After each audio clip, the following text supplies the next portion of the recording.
Chapter 1100. At the border between Pangu World and Chaotic World, Ninetails, whose body had expanded to over 10,000 feet long, was baring his fangs and brandishing his claws, threatening a group of fiend gods from outer domains who blocked their way. Standing on his back, Wu Qi and his company looked coldly at the group of food in front of them, who had no idea whether they were dead or alive. They had goat heads, goat legs, and human bodies. The ones who blocked their way were goat-headed fiend gods whom Wu Qi had seen before. They were holding huge bone hammers in their hands, and saliva was dripping from the corners of their mouths as they stared maliciously at Princess Zhonglu and Yi Xia, who were standing next to Wu Qi. These goat-headed fiend gods only had a piece of hide wrapped around their crotches, but at the moment, the hide was pushed up by something into a tall little tent. Obviously, they were plotting something bad. Princess Zhonglu and Yi Xia were both beautiful. Princess Zhonglu had a noble and inviolable temperament, while Yi Xia had a strange, mysterious, and alluring aura. Those who dared to plot against them were the leaders of the goat-headed fiend gods. As for those small fries, their eyes wandered up and down Catfish, Gold Feather, Silver Feather, and Tu Xiaobai, while saliva kept dripping from the corners of their mouths. Apart from Tu Xiaobai, who was a vegetarian, Catfish, Gold Feather, and Silver Feather were also staring greedily at the goat-headed fiend gods in front of them. Ninetails was wagging his tail restlessly as he communicated with Wu Qi with his divine will, asking him to give him at least half of the 3,000 goat-headed fiend gods in front of him. A month ago, Wu Qi hurriedly left the human realm beyond heaven and found Princess Zhonglu and the others. After keeping the group of immortals of the East Sea, who had helped them craft the items of virtue, Wu Qi brought them straight to the chaotic world.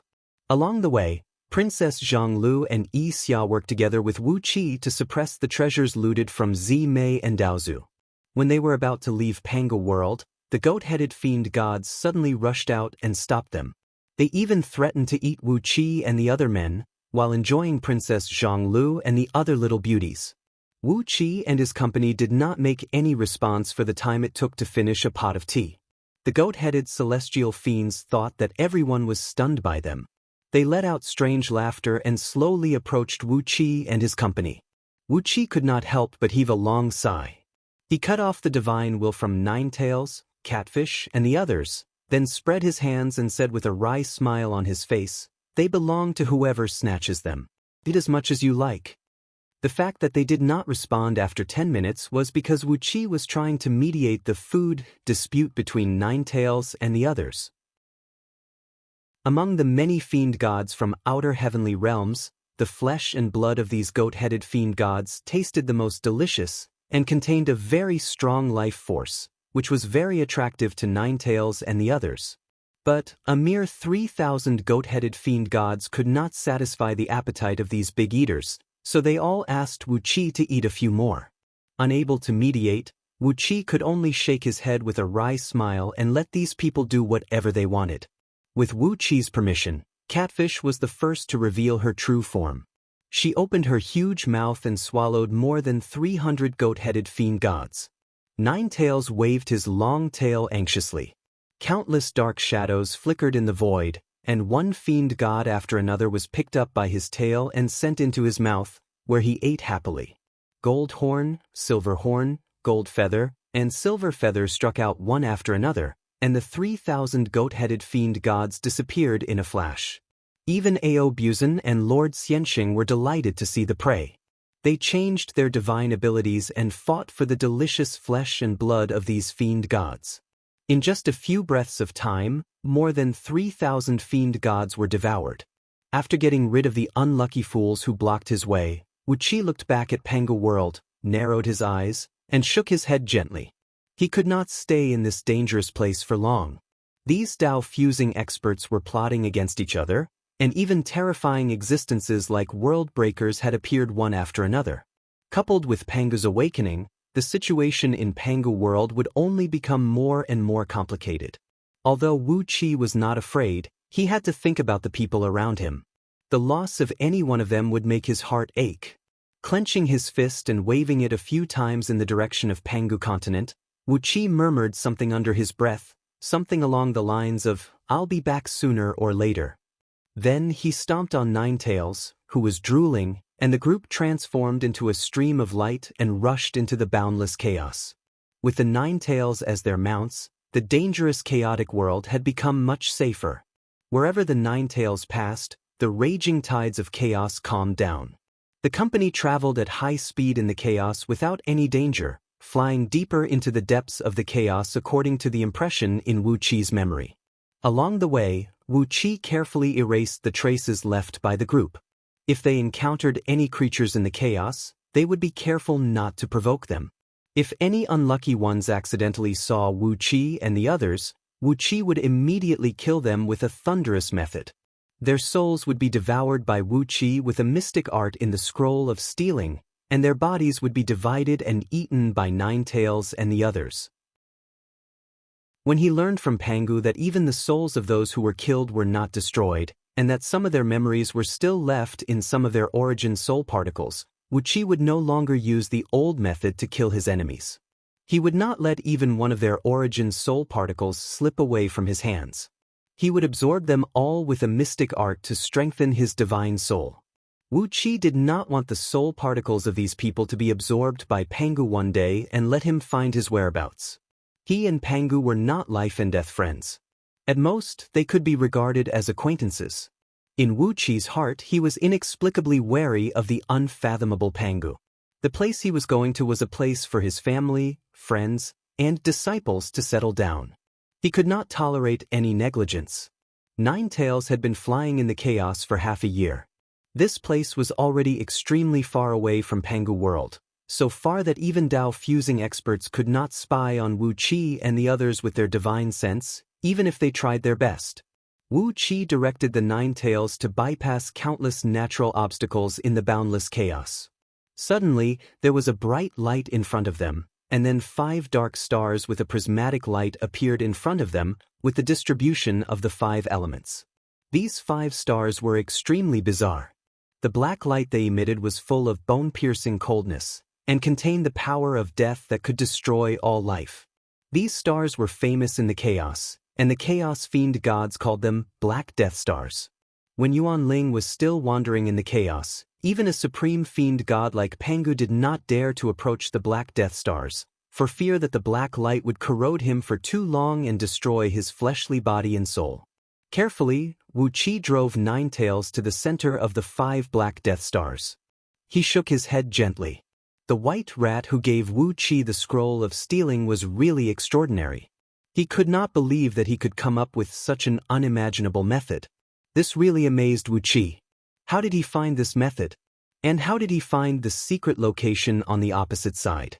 After sighing with emotion for a while, Wu Qi ordered everyone to sit cross-legged on Ninetails' back, carefully attaching their bodies to Ninetails' back.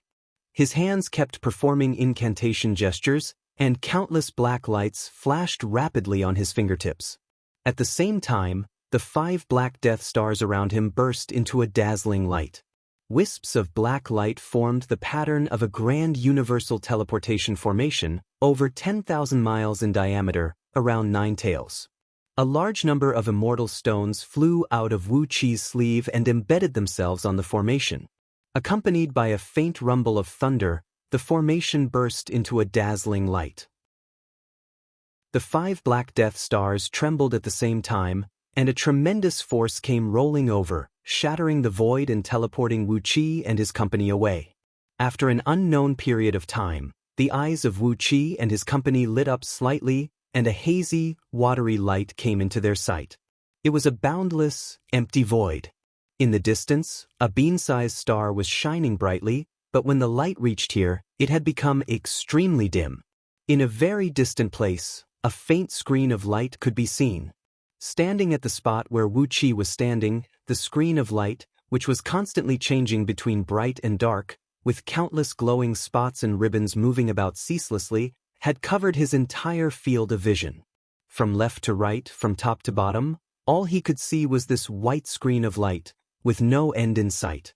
Because there was no reference point, the light curtain seemed to be very far away from Wu Qi and his company, but it also seemed to be very close at the same time.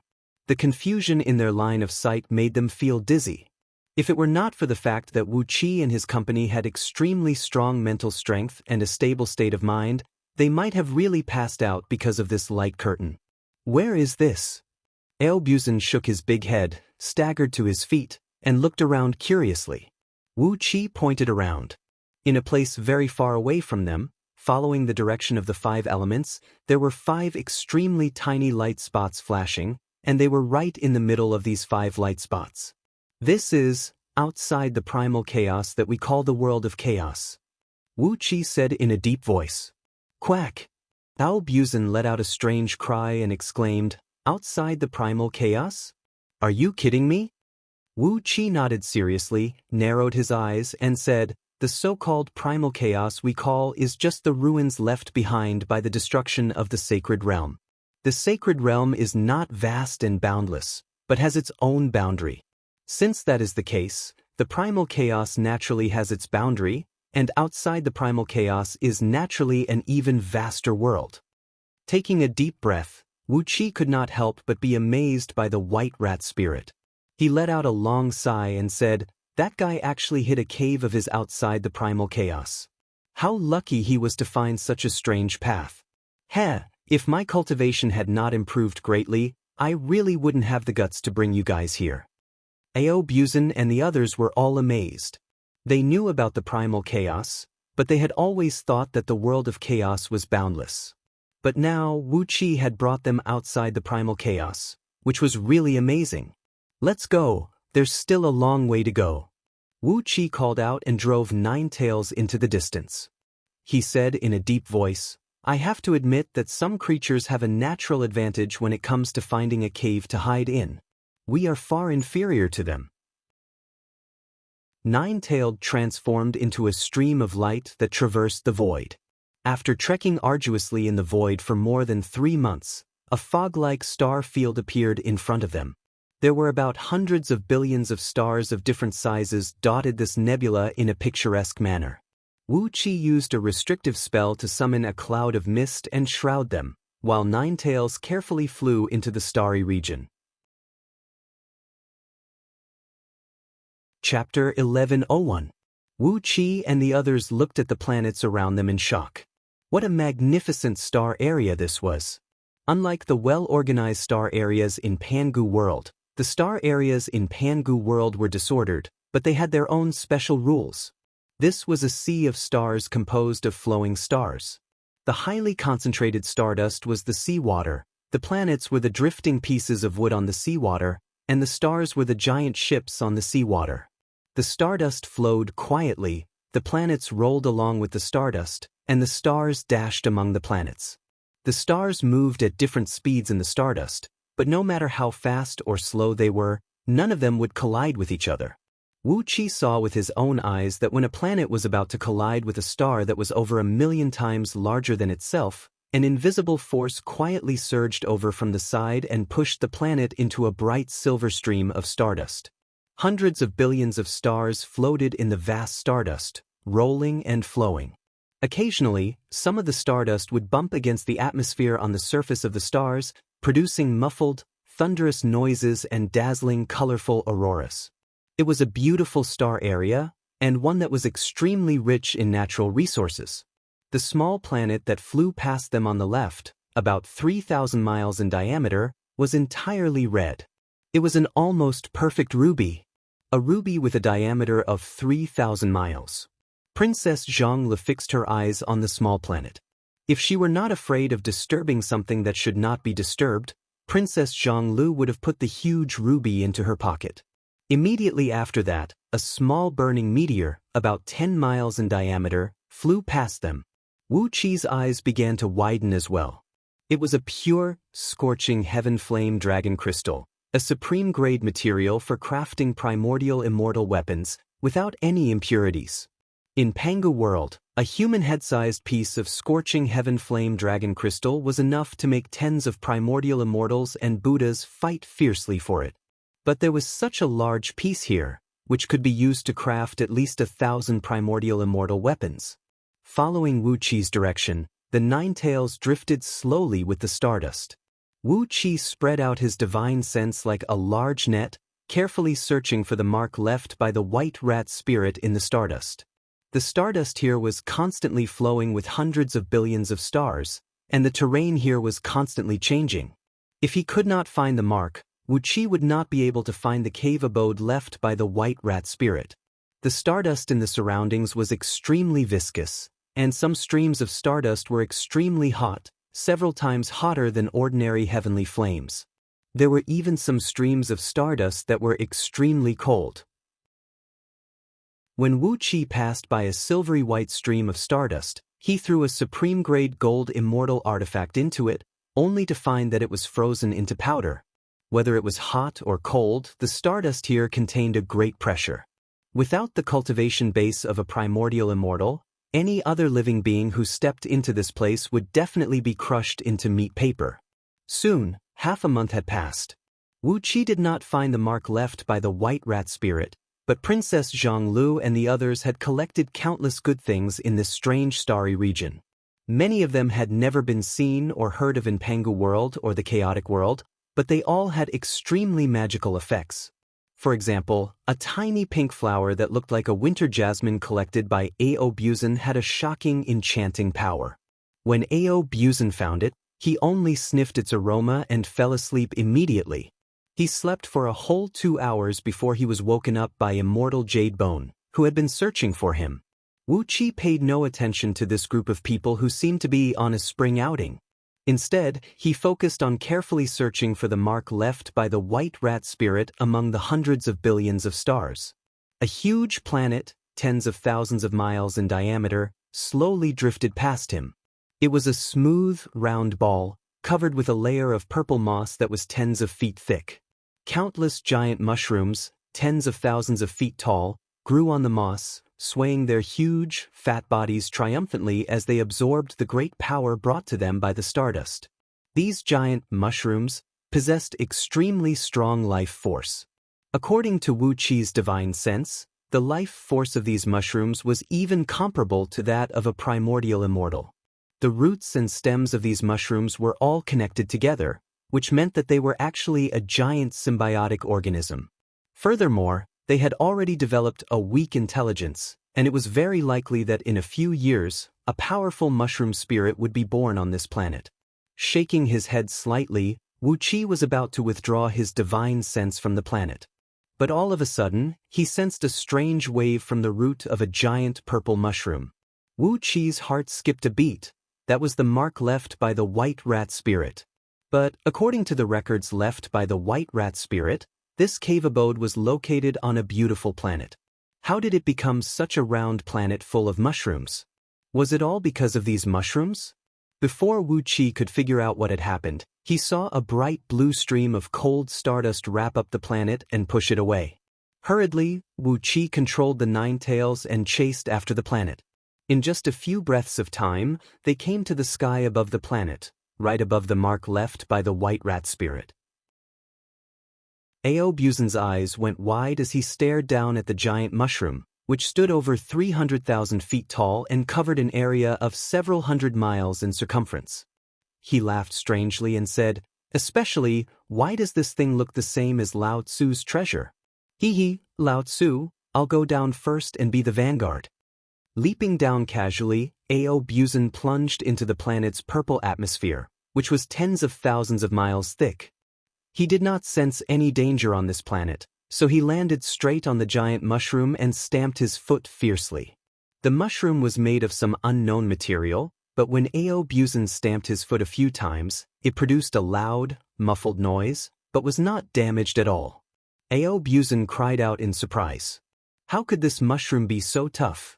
Out of curiosity, he forgot that he was easily knocked down by the string of pink flowers a few days ago. Pulling out the soul-splitting spear, he thrust it into the mushroom. The power of a chaotic spirit artifact was indeed extraordinary. As soon as the spear stabbed into it, the mushroom suddenly twitched violently and let out a shrill scream. As soon as the mushroom's scream rang out, dozens of giant mushrooms nearby let out shrill cries at the same time. The cries converged and pierced into everyone's ears like an invisible awl. Tu Xiaobai and Yuan Qing, who had slightly weaker cultivation base, howled miserably and fell onto the nine-tails shell with their hands over their ears, blood spraying out of their noses. Wu Qi was shocked. Hastily, he waved his hand and unleashed 36 talismans that could protect everyone from sound. The fist-sized black talismans wheeled rapidly around them, sending out numerous black glowing patterns. Invisible sound waves came whistling over, shaking the glowing patterns and causing countless ripples to spread across them. Audiobook, who had made the giant mushroom howl in pain with his hands over his ears, ran back in a panic, foaming at the mouth and covering his ears with both hands. Feeling dizzy, he plopped down on the nine-tails shell and looked at Wu Qi with a dry smile. What's going on? Why did it scream so miserably when Lao Tzu stabbed it with his spear? Ugh, it seems that back when Lao Tzu was spreading his seeds all over the world, many women screamed like that too. Wu Qi was too lazy to pay attention to this lascivious dragon who only knew how to stir up trouble. He glanced at the giant mushroom that was shrieking crazily. Its huge mushroom head stretched into a cone-shaped shape, then pointed out his right hand. The blood centipede sword shot out, glowing with a bright blood-red light, and spun fiercely around the mushroom's root. Swish! A loud noise rang out, as the thick and sturdy stem of the mushroom was cut off by Wu Qi. A large amount of sticky liquid sprayed out from the broken stem, and the air was suddenly filled with a strange fragrance. The aroma was fresh, and full of life, and everyone could not help but take a deep breath. The faint aroma quickly spread in all directions with the wind. The giant mushrooms in the distance suddenly put away their mushroom umbrellas, let out a series of deep rumbling sounds, and quickly burrowed into the ground. The purple moss squirmed violently, filling up the large holes left by the mushrooms. In the blink of an eye, not a single mushroom could be seen within a radius of 10,000 miles. All the mushrooms had burrowed into the ground. The crowd looked around vigilantly. The power of the dozens of giant mushrooms that had screamed at the same time was almost as powerful as some evil supreme treasures of primal that specialized in seducing souls. Just by looking at Audiobook's confused look, one could imagine how terrifying the screams were. After looking around for a while, except for the mushroom that Wu Qi had cut off, there were no other abnormalities. Only then did Wu Qi order Ninetails to descend and come to the side of the chopped root of the giant mushroom. With a swipe of his finger, the purple moss in the surroundings retreated like a receding tide, revealing the black fertile soil below. Wu Qi exercised a divine ability that could move mountains, then cried out, "Rise!" A loud rumble was heard coming from under the ground, and a white jade archway, about 1,000 feet tall, gradually rose from the ground. The white jade archway was crystal clear, emitting a faint light that shone in all directions. As soon as it emerged from the ground, a strong spiritual aura rushed over. This was an extremely rare archway carved from the spirit-gathering chalcedony, which could gather the spiritual aura of heaven and earth and improve the spiritual power of the earth veins. However, the earth veins on this planet were not rich in spiritual energy. Obviously, the spiritual energy absorbed by the archway was absorbed by these giant mushrooms. Following the instructions of the white rat, Wu Qi made 36,000 hand seals and cast them on the archway. Suddenly, the white jade archway burst out a dazzling white light, spinning rapidly in the archway and gradually turning into a whirlpool of light with a diameter of several feet.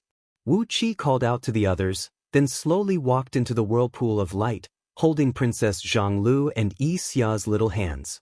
The others carefully released their own magical treasures to protect themselves, then walked into the whirlpool of light.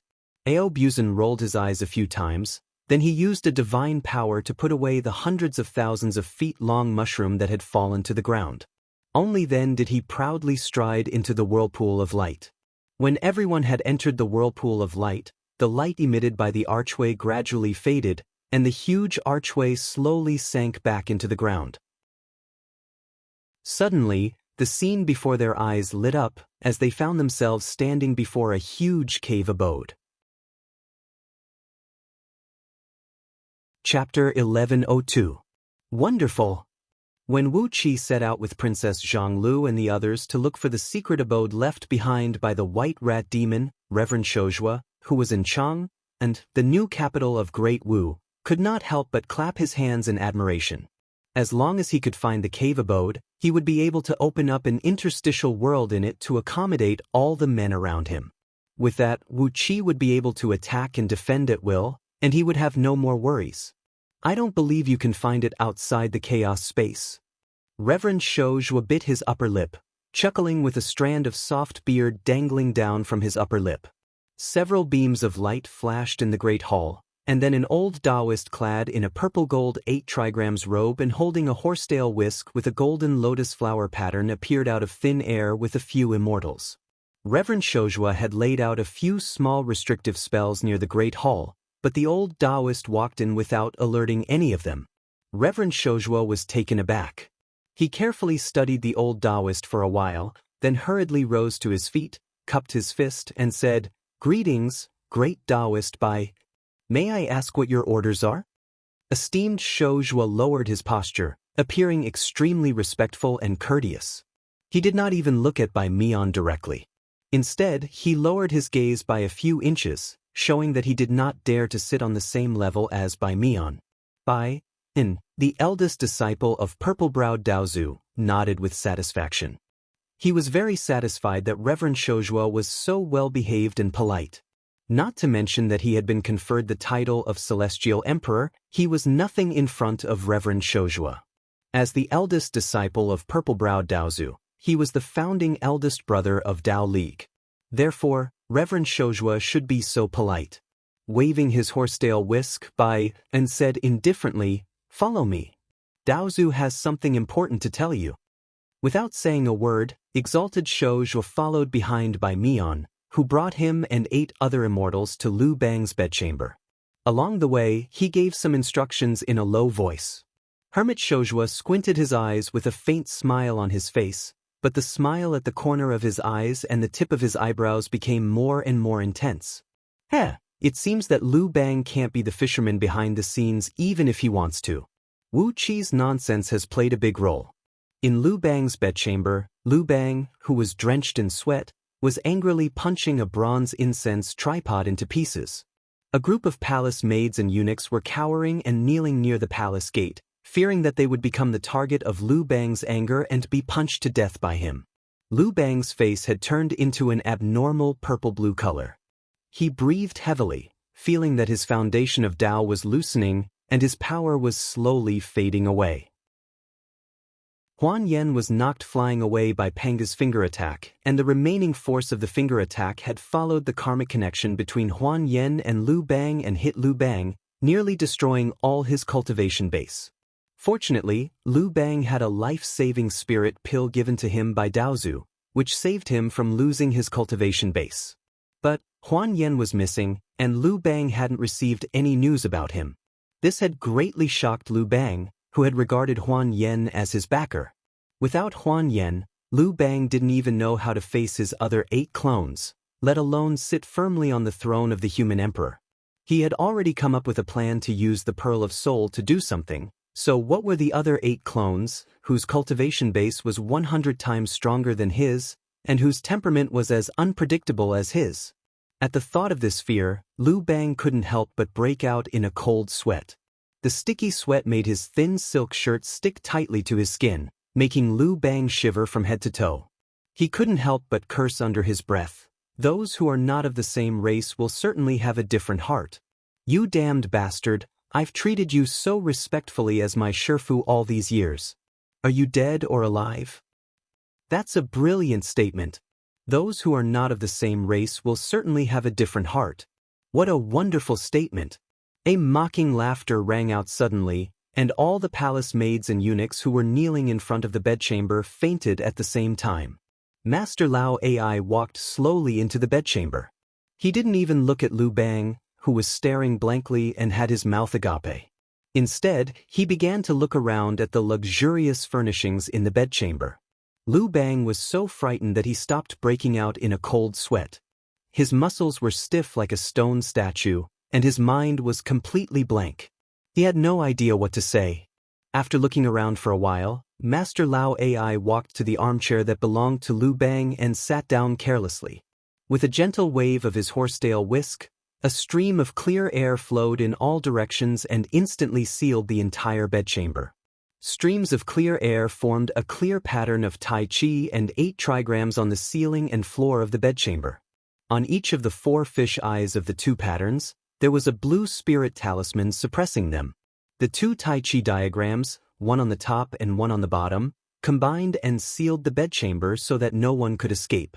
Lu Bang's face turned pale abruptly, and he dropped to his knees before Master Lao AI. Lu Bang, you are the chosen human emperor appointed by Daozu. After you unify the human race, you can totally reach the realm of Dao fusing with the help of the immeasurable virtues. How could you allow yourself to fall into depravity? How could you collude with the heavenly fiend and take him as your master? You're courting death. Master Daoist Bai An's words, which struck Lu Bang like a bolt of lightning.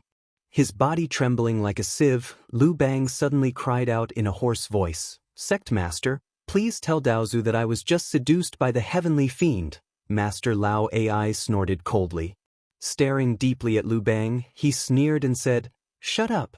How can you hide the cause and effect from Daozu?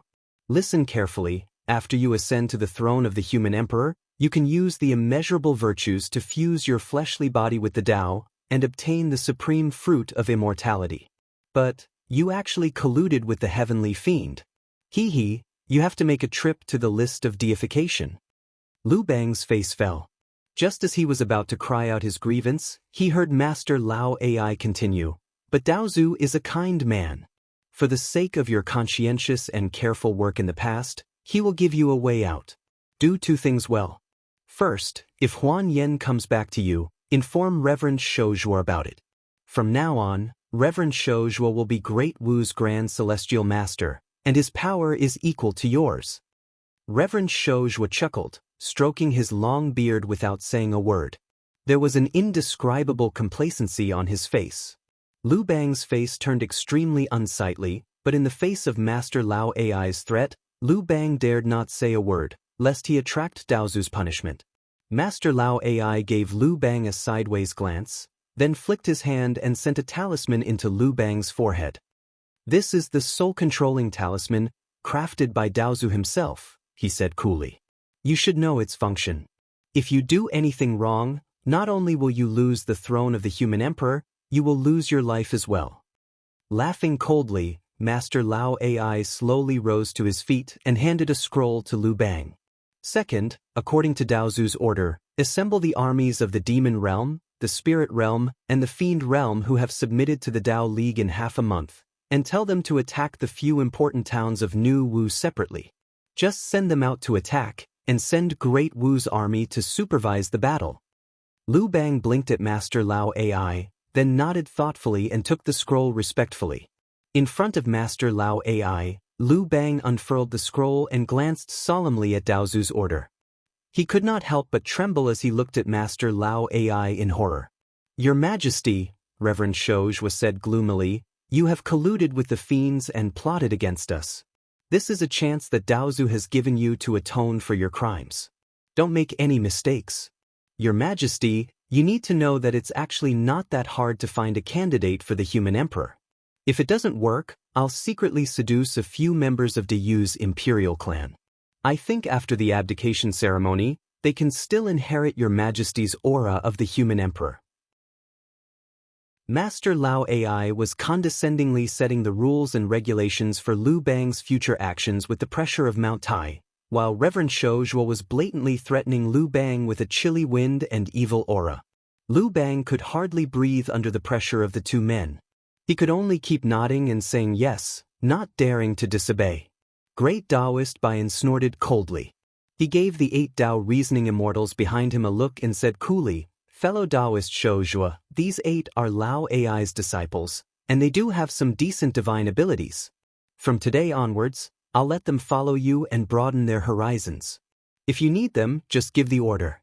They have an 8 trigram spirit-locking sword formation, which can kill even Dao-breaking immortals." The 8 immortals cupped their fists and bowed to Reverend Shouzhuo, who returned the gesture with a smile. Lu Bang's face turned ashen with rage. It was obvious that these 8 immortals were here to deal with Lu Bang. Reverend Shozhua himself was a peak-level Tao-breaking expert, and he had many disciples around him, as well as countless idol immortals. How could he possibly be short of 8 people? But Lu Bang dared not say a word. He bowed respectfully and stood aside. After listening to Master Lao Ai's scolding, he obediently saw them off from his bedchamber. It was not until Master Daoist Swan and his companions were far away that he slowly straightened his back. All the pores on his body were open, and cold sweat was pouring down his body. In just a blink of an eye, his clothes were soaked. Clenching the decree of Daozu tightly in his hand, Lu Bang murmured to himself, "How cruel! They are trying to catch all the people of the 3 realms in one fell swoop. With so many people sent to the list of investiture of the gods at the same time, if they knew that they were just cannon fodder sent to their deaths on purpose, would they still be willing to obey the orders of the Tao League?" After laughing coldly, a cold, evil laugh suddenly came from behind Lu Bang. "It looks like you're in a bad situation. My disciple, have you made up your mind yet, Lu Bang? Help me destroy this world, and I'll let you live freely. As long as you're not stupid enough to create a world in this chaos and breed living beings, I won't meddle in your business. What do you think?" Lu Bang's expression flickered slightly. Suddenly, he put on a smile and turned around. Bowing respectfully, Lu Bang smiled and said, "Are you well, Master? I'm overjoyed that you're safe and sound." A twisted shadow appeared before Lu Bang. It wiggled and suddenly transformed into the shape of one of the 8 immortals Master Lao Ai had given to Reverend Shozhua. "Find a chance and let me devour him. Only then can I help you better." Chapter 1103. In the southern region of Diyu, 100,000 miles away from Chang'an, the capital of Great Wu, in a deep valley near the border between Great Wu and New Wu, a ghostly aura towered into the sky. Thick, black, evil clouds and chilly winds billowed out of a large black swamp in the valley, while countless skeletons glinted with phosphorescence swayed in the air, while hordes of heavenly ghosts hopped and frolicked like fleas. All kinds of heavenly ghosts of different colors were gathered in the valley. The narrow valley, tens of thousands of miles long and less than 100 miles wide, was covered by a huge restrictive barrier, and some almighty experts had cast a wonderful interstitial void spell on it, expanding the space so much that it could accommodate all the heavenly ghosts in the ghost realm for a short time. Every day, eminent monks of the Buddhist League sneaked into the valley and brought large amounts of blood and food to the heavenly ghosts here. Every day, these greedy heavenly ghosts had to devour the flesh and blood equivalent to their own weight. They had not been living on Panga continent for long, but they had already eaten all the birds and beasts in the nearby area, which was equivalent to 10 provinces in Diyu. If it had not been for Gui Tunluo, the ancestor of heavenly ghosts, who could not control their appetite and greed, these heavenly ghosts would have rushed out of the valley and wreaked havoc everywhere. Deep in the valley, in a hideous cave decorated with countless skulls, Gui Tunluo sat casually on a chair made of dragon bones. On his left and right were a female immortal from the Tao League and an Apsaras from the Buddhist League, serving him obediently. The Apsaras from the Buddhist League was a personal maid given to Gui Tunluo by a certain revered one, and she was proficient in all kinds of delightful Zen techniques. The female immortal from the Tao League, on the other hand, was a trophy that Gui Tunluo had personally captured a few days ago. Judging from her waning appearance, it was clear that the peak-level gold immortal had been possessed by Gui Tunluo, and he had harvested too much of her energy essence and yin energy. Perhaps she only had a few years left to live. The wine bowl made of the skulls of gold immortals was filled with a sticky, pale golden liquid. It was the finest wine brewed with the blood of immortals. Sitting in the chair, Gui Tunluo took big mouthfuls of the fragrant and delicious wine while staring at the huge monk sitting next to him with a pair of ghastly eyes. Sitting cross-legged on a pale golden lotus throne, Rui Rui, who was known as the fastest man in the Buddhist League, looked at Gui Tunluo and said, "That's about it." Gardenia City was the key place for Great Wu to train new soldiers. Now, every day millions of new soldiers left the city and joined the army. As long as Senior can raise Gardenia City to the ground, Buddha promises to give the entire western territory of Pangu continent to the clan of heavenly ghosts. Gui Tunluo smacked his lips and sneered, "Thank you for your kindness, Buddha. Those bastards will be very happy." The Buddha nodded with a smile, then looked at Gui Tunluo expectantly. Gui Tunluo, however, did not say another word. He just squinted at the wine glass and rubbed the girl's breasts with the other hand. He was very busy. But Gui Tunluo did not say another word. He just squinted at the wine cup and rubbed the girl's breasts with the other hand.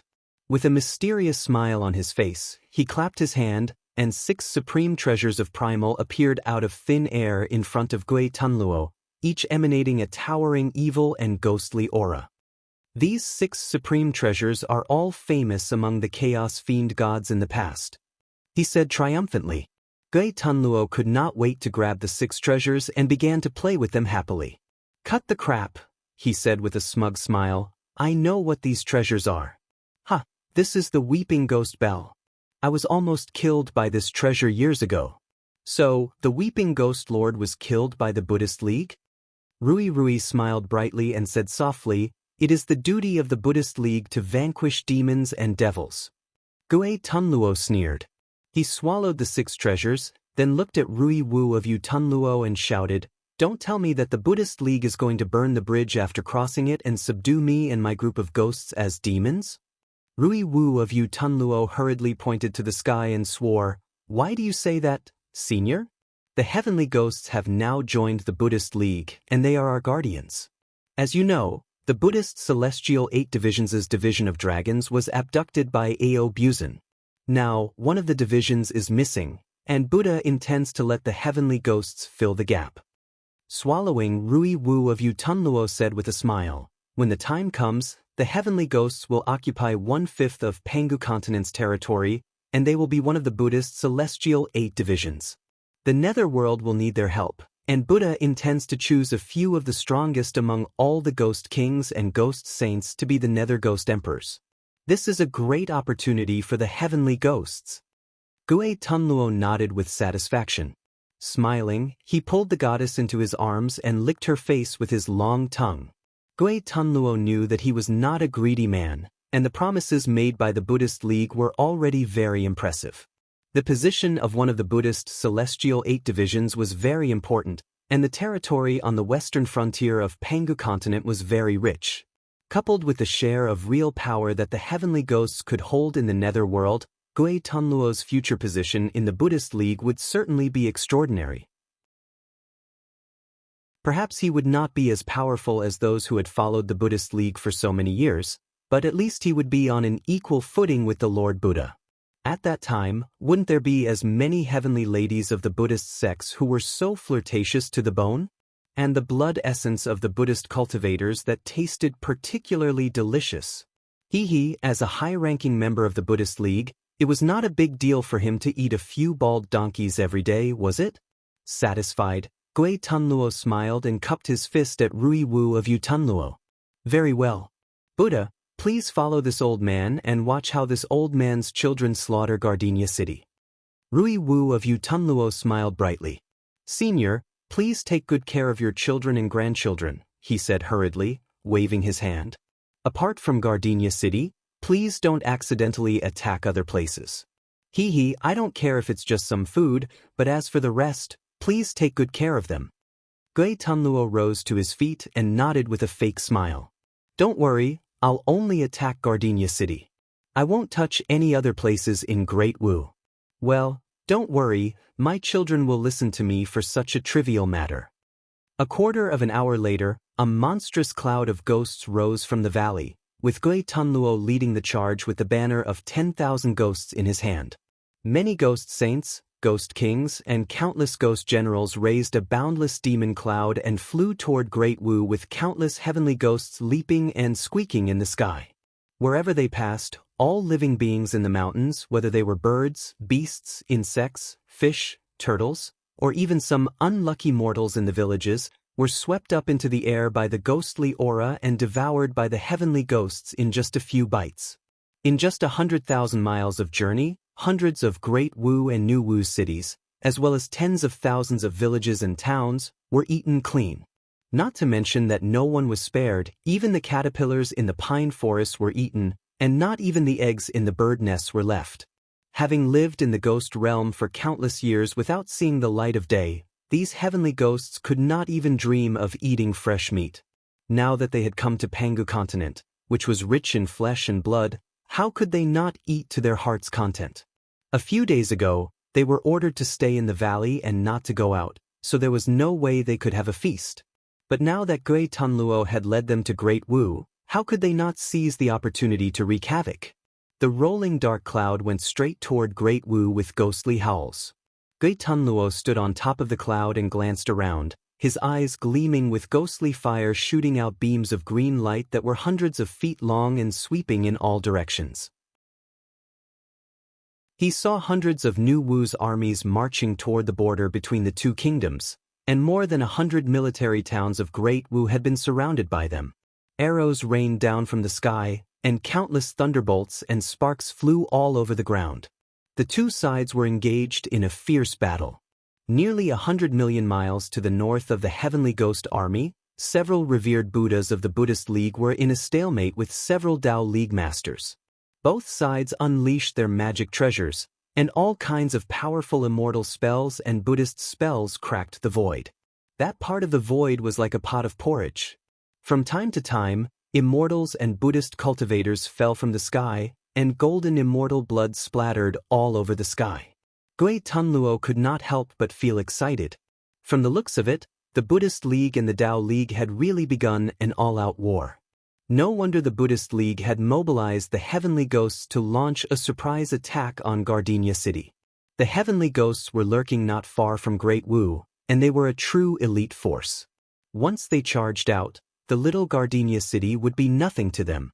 No matter how many immortals there were in the Tao League, Gui Tunluo alone could wipe them out. With a flick of the myriad ghosts banner, 108 natal fiend gods rushed out of it. Gui Tunluo threw his head back and roared excitedly. He had returned to his true form as the ancestor of heavenly ghosts. Each of his claws was 1,000 miles wide, and his head was 500 miles tall. His enormous body was shrouded in chilly winds, evil clouds, and glistening ghostly flames, exuding a pungent stench that could wipe out all living things within 1,000,000 miles. Seeing that Gui Tunluo had returned to his true form, the ghost saints and ghost kings of the heavenly ghosts also did the same. The bodies of these ghost saints and ghost kings were easily tens of thousands of feet tall, and with every move they made, green ghostly flames shot out in all directions, burning mountains to ashes and rivers to the ground. No one knew how many living things had been killed by their poison. With a smile on his face, Rui Guang flew closely behind Gui Tunluo with a dozen of his disciples, bringing the overwhelming number of heavenly ghosts to the sky above Gardenia City. Gardenia City, where Great Wu trained its new recruits, was a lonely city located in a huge basin. It was millions of miles in circumference, surrounded by huge mountains that stood tens of thousands of miles high, and in the center of the basin stood 100 miles long and wide. Apart from this city, there were only a few sparse farming villages in the huge basin.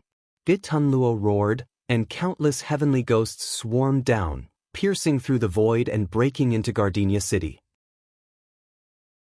A furious shout rang out as 12 Tao reasoning realm immortals shrouded in auspicious clouds charged out of Gardenia City with hundreds of gold immortals and countless heaven immortal sects, looking as if they were facing death with equanimity. On the ground of the basin surrounding Ji City, countless gigantic talismans rose up, spurting out golden light and auspicious clouds that completely covered the entire basin. Chapter 1104. Gui Tunluo looked disdainfully at the 12 Tao reasoning primordial immortals. These people were placed here by the Tao League to speed up the training of Great Wu's new recruits. Their cultivation bases were not very strong, and even their primordial weapons had just been forged. Obviously, they had not fused with his Yuan Ling yet. Gui Tunluo was confident that he could kill 100 of these rookie primordial immortals by himself. With a strange laugh, Gui Tunluo ignored the giant talismans that kept emerging from the plain outside Ji City. With a wave of the myriad ghost banner, the 108 natal fiend gods leaped toward the 12 primordial immortals at the same time. Then, he turned to the ghost saints and ghost kings behind him and sneered, Tell the boys to do whatever they want. Don't hold back, don't hold back. A dark cloud rolled out and pulled the 12 Tao reasoning immortals into it. Triumphantly, Gui Tunluo plunged into the dark cloud and began to enjoy the pleasure of killing and devouring the 12 primordial immortals. Among the 12 primordial immortals, there was even a good-looking female immortal. Gui Tunluo felt that he could have something with her, and if she was sensible enough to flatter him, perhaps sparing her life would be a good choice. Thanks to the godhood plan of the Buddhist League and the Tao League, the heavenly ghosts would not have had the chance to come to Pangu continent, where the ground was full of delicious prey. Gui Tunluo threw his head back and laughed wildly as he came excitedly to his first target. It was an old immortal with an immortal sword, who was being attacked by a dozen natal fiend gods in the banner. On the highest watchtower in Ji City, Gigu Z and Mod sat opposite each other.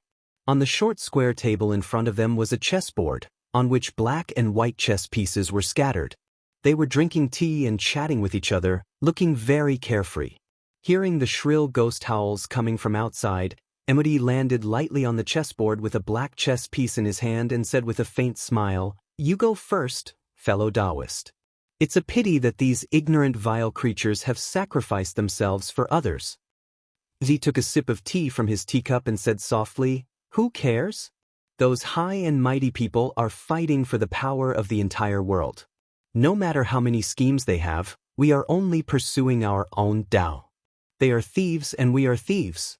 They intend to conquer the world, and we just want to hold on to what we can." While chuckling, Gui Guzi casually grabbed the 12 jade-white tortoise shells beside him and casually threw them out of the watchtower's window. 12 palm-sized turtle shells were thrown out of the window and immediately released a bright light. The white light illuminated the entire basin, which was millions of miles in radius. Countless sesame-sized talismans surged out from these 12 inconspicuous turtle shells. Strong gusts of wind roared out from the turtle shells, raising sand and dust into a 10,000 miles tall sandstorm, spreading out in all directions. If one's eyesight was good enough, he or she would be able to see that the tiny grains of sand were rapidly changing directions in the strong wind, forming countless runes that were exactly the same as the ones on the tortoise shell and, branded, in the sandstorm. Wherever the grayish-yellow sandstorm swept across, huge talismans would rise from the ground of the basin. The appearance of the earth began to change. Tiny ridges rose from the flat plain, and within a blink of an eye, thousands of huge mountain ranges rose from the ground, roaring into the sky. 9,999 huge mountain ranges abruptly emerged from the plain like giant dragons. These mountain ranges were meandering, and with Gardenia City as the core, they formed a magical scene of 10,000 dragons fighting for a pearl. Together with those dazzling giant talismans that rose from the ground, these mountain ranges looked like living dragons, and those oddly shaped talismans were like scales attached to their bodies, constantly changing their colors. The underground energy meridians were also changing rapidly along with the changes of the mountain ranges. An astonishing amount of natural energy surged into these mountain ranges. Over and over again, the enormous and pure natural energy cleansed these mountain ranges, which easily stretched for tens of thousands of miles, melting all the sand and soil in the mountains, gradually turning them into something as pure as gold and jade, without any impurities. In just a quarter of an hour, 9,999 lifelike, crystal-clear dragons with distinct scales and claws prostrated themselves on the ground. Their heads were facing Gardenia City, and their tails were pointing in all directions. An enormous amount of natural energy was hovering and gathering around them, with watery light and misty clouds swirling around their mouths. High up in the sky, thunder rumbled and lightning bolts intertwined. A tremendous thunderstorm suddenly descended, blanketing the entire basin in a flash. Amidst the flashes of lightning and rumbling of thunder, countless semi-transparent spirit immortals from the spirit world darted out of Gardenia City, transforming into countless sharp arrows that swept across the sky. These spirit immortals had no fixed fleshly body or shape. They were pure amalgamations of energy and spiritual force, and could transform into all kinds of weapons at will to attack their enemies. Therefore, Spirit immortals were the best artifact spirits for powerful immortals and Buddhist cultivators to refine their natal immortal weapons and Buddhist treasures. However, the spirit realm had always been closed off, and the Spirit Empress had a shady relationship with a few great sect masters of the Tao League. Therefore, apart from the occasional disappearance of spirit immortals who left the spirit realm to wander about, not many people were bold enough to invade the spirit realm to capture suitable artifact spirits. Now, countless spirit immortals had rushed out of Gardenia City. They had gathered all their power and compressed it into 1-foot-long arrows of light that swept across the sky. The heavenly ghosts shuttling out of the void and pouncing toward Gardenia City were caught unprepared, and were pierced by countless arrows of light, killing them one by one. The surprise attack of these spirit immortals was beyond everyone's expectations, and countless heavenly ghosts were pierced through in this wave of attack. The huge bodies of heavenly ghosts were torn to pieces by the arrows of light, and blood and minced meat mixed with the thunderstorm came whistling down. With Gardenia City as the center, a huge rain of blood fell within a radius of 10,000 miles. In just a few breaths of time, the blood and minced meat had piled up on the ground, forming a layer that was over 1,000 feet thick. Watching such a horrible scene, the ghost saints and ghost kings, who were commanding the heavenly ghosts to attack Gardenia City up in the sky, howled and howled in pain. Immediately, several ghost kings swayed their huge bodies and flew down. They opened their huge mouths and swallowed at least tens of thousands of arrows of light.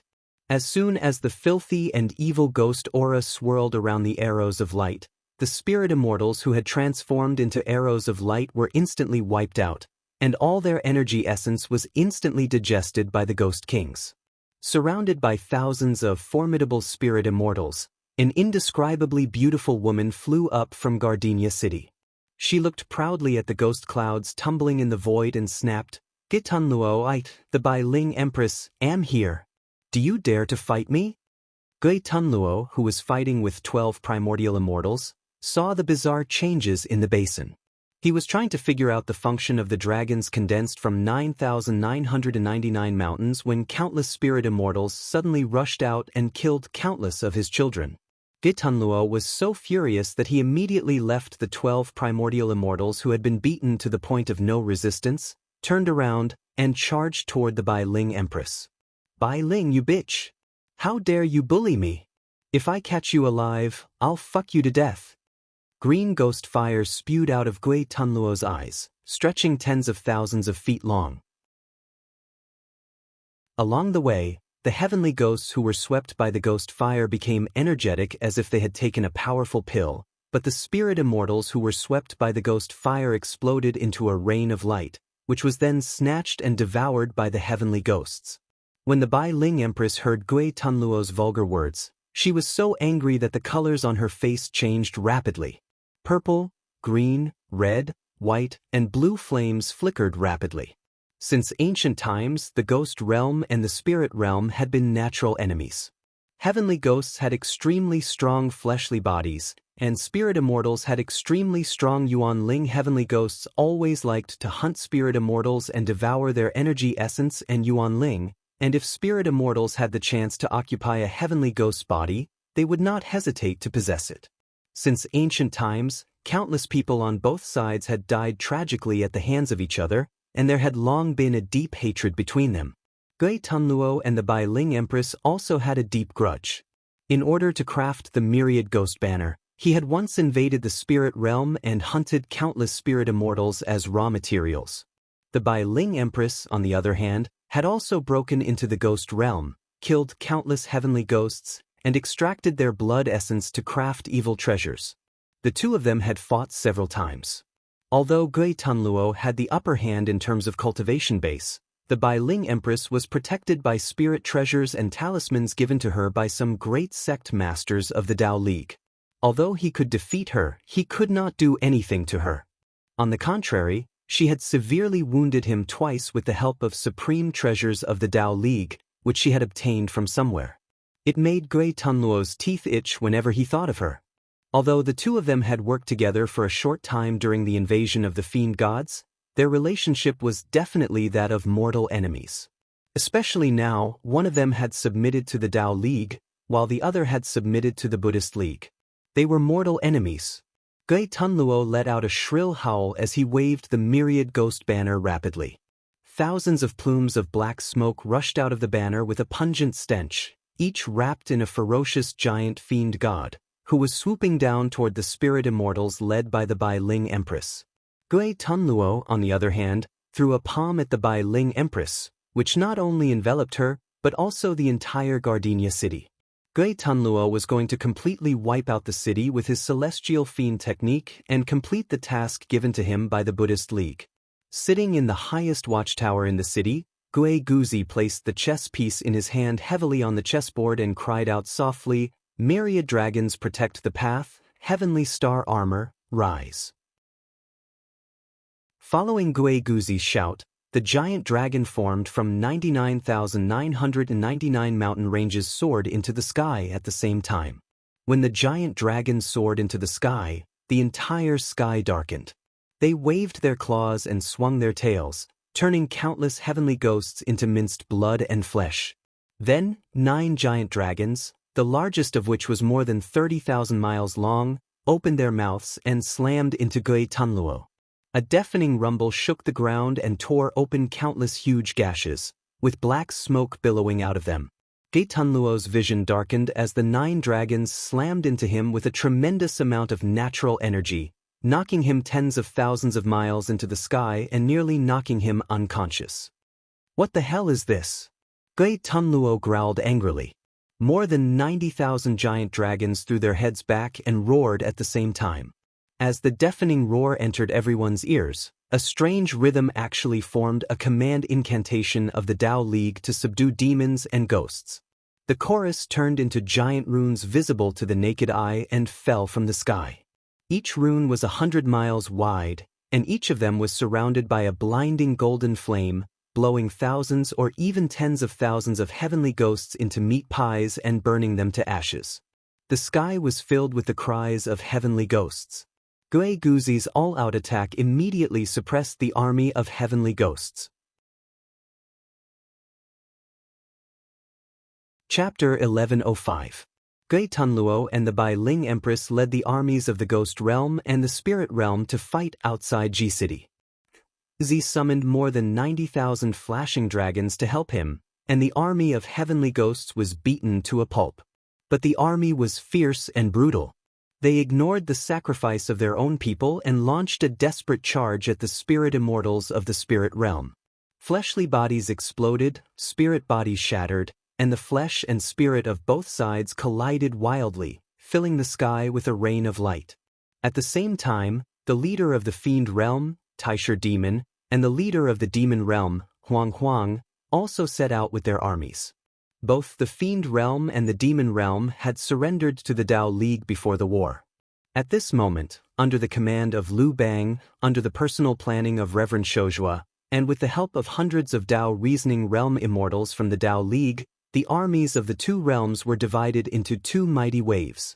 Like 2 powerful fists, they attacked the territory of New Wu from both sides.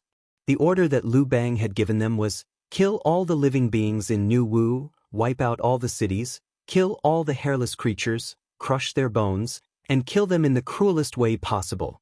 The order was welcomed by Taisher Demon and Huang Huang. They liked it very much. Kill those bald donkeys of the Buddhist League in the cruelest way possible? That was wonderful. The Buddhist League was the great enemy of the Fiend Realm and the Demon Realm. Their favorite catchphrase was, "Dear benefactors, I'm a monk from a certain temple, and today I'm here to vanquish demons and restore peace." This slogan included the entire Demon Realm and Monster Realm, so the Taisher Demon and the Desolate Emperor had a strange interest in the monks' flesh and blood.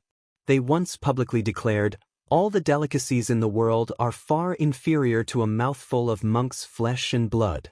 The 2 sides were sworn enemies, which was also one of the reasons why the Fiend Realm and the Demon Realm did not hesitate to side with the Tao League. At least, the cultivation techniques practiced by the fiends and demons were passed down from the Tao League, which was the complete opposite of the magnificent cultivation techniques of the Buddhist League. Both sides were born to be mortal enemies, and there was no turning back. With the help of hundreds of primordial immortals and their disciples, the two armies destroyed hundreds of New Wu's military towns as easily as crushing dry weeds and smashing rotten wood, and were almost at the city wall of New Wu's imperial capital. This satisfied Taisher Demon and Huang, for it proved that the Tao League did not use them as cannon fodder, but was sincerely cooperating with them.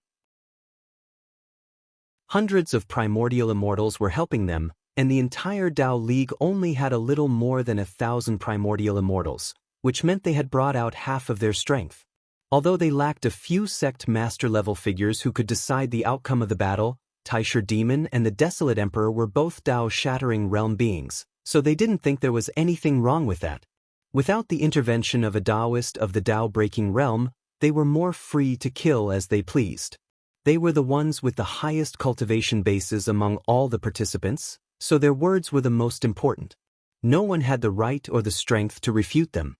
Clad in a black myriad fire-worshipping robe, Taisher Demon sat on a palanquin carried by 108 crimson blood devils, proudly holding a handsome young monk in his arms. Taisher Demon, who had controlled his Dharma body to be only 30 feet tall, held the monk in his arms and licked his bald head with his long tongue. Taisher, who had shrunk his body to 30 feet tall, proudly held the monk in his arms and licked his bald forehead with his long tongue. Sigh, such a fresh and juicy bald donkey. He's really the best among donkeys. The Taisher Demon Fiend heaved a long sigh and said, "My children, don't be in a hurry to kill bald donkeys. Pick some fresh and juicy ones and make some snacks for me." The monk struggled desperately in Taisher Demon Emperor's arms, but he was no match for Taisher Demon Emperor. There were many fiend immortals in the fiend realm who cultivated their fleshly bodies, and Taisher Demon Emperor was one of them who cultivated both body and magic. His muscles and bones were so strong that ordinary flying swords and magical treasures could not hurt him at all.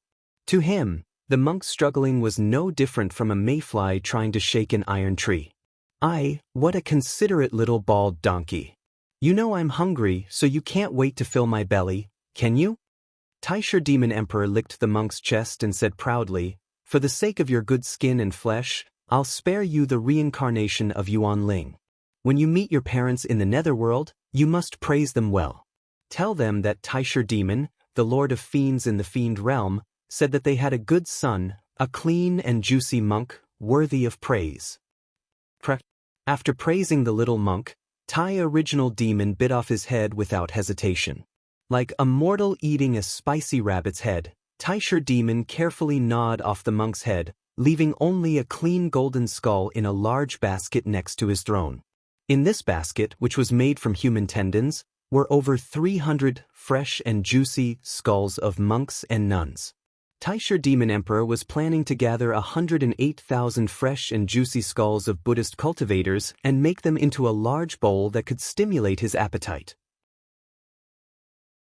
Blood gushed out of the headless monk's body, and Taisher Demon Emperor let the blood splash all over his body.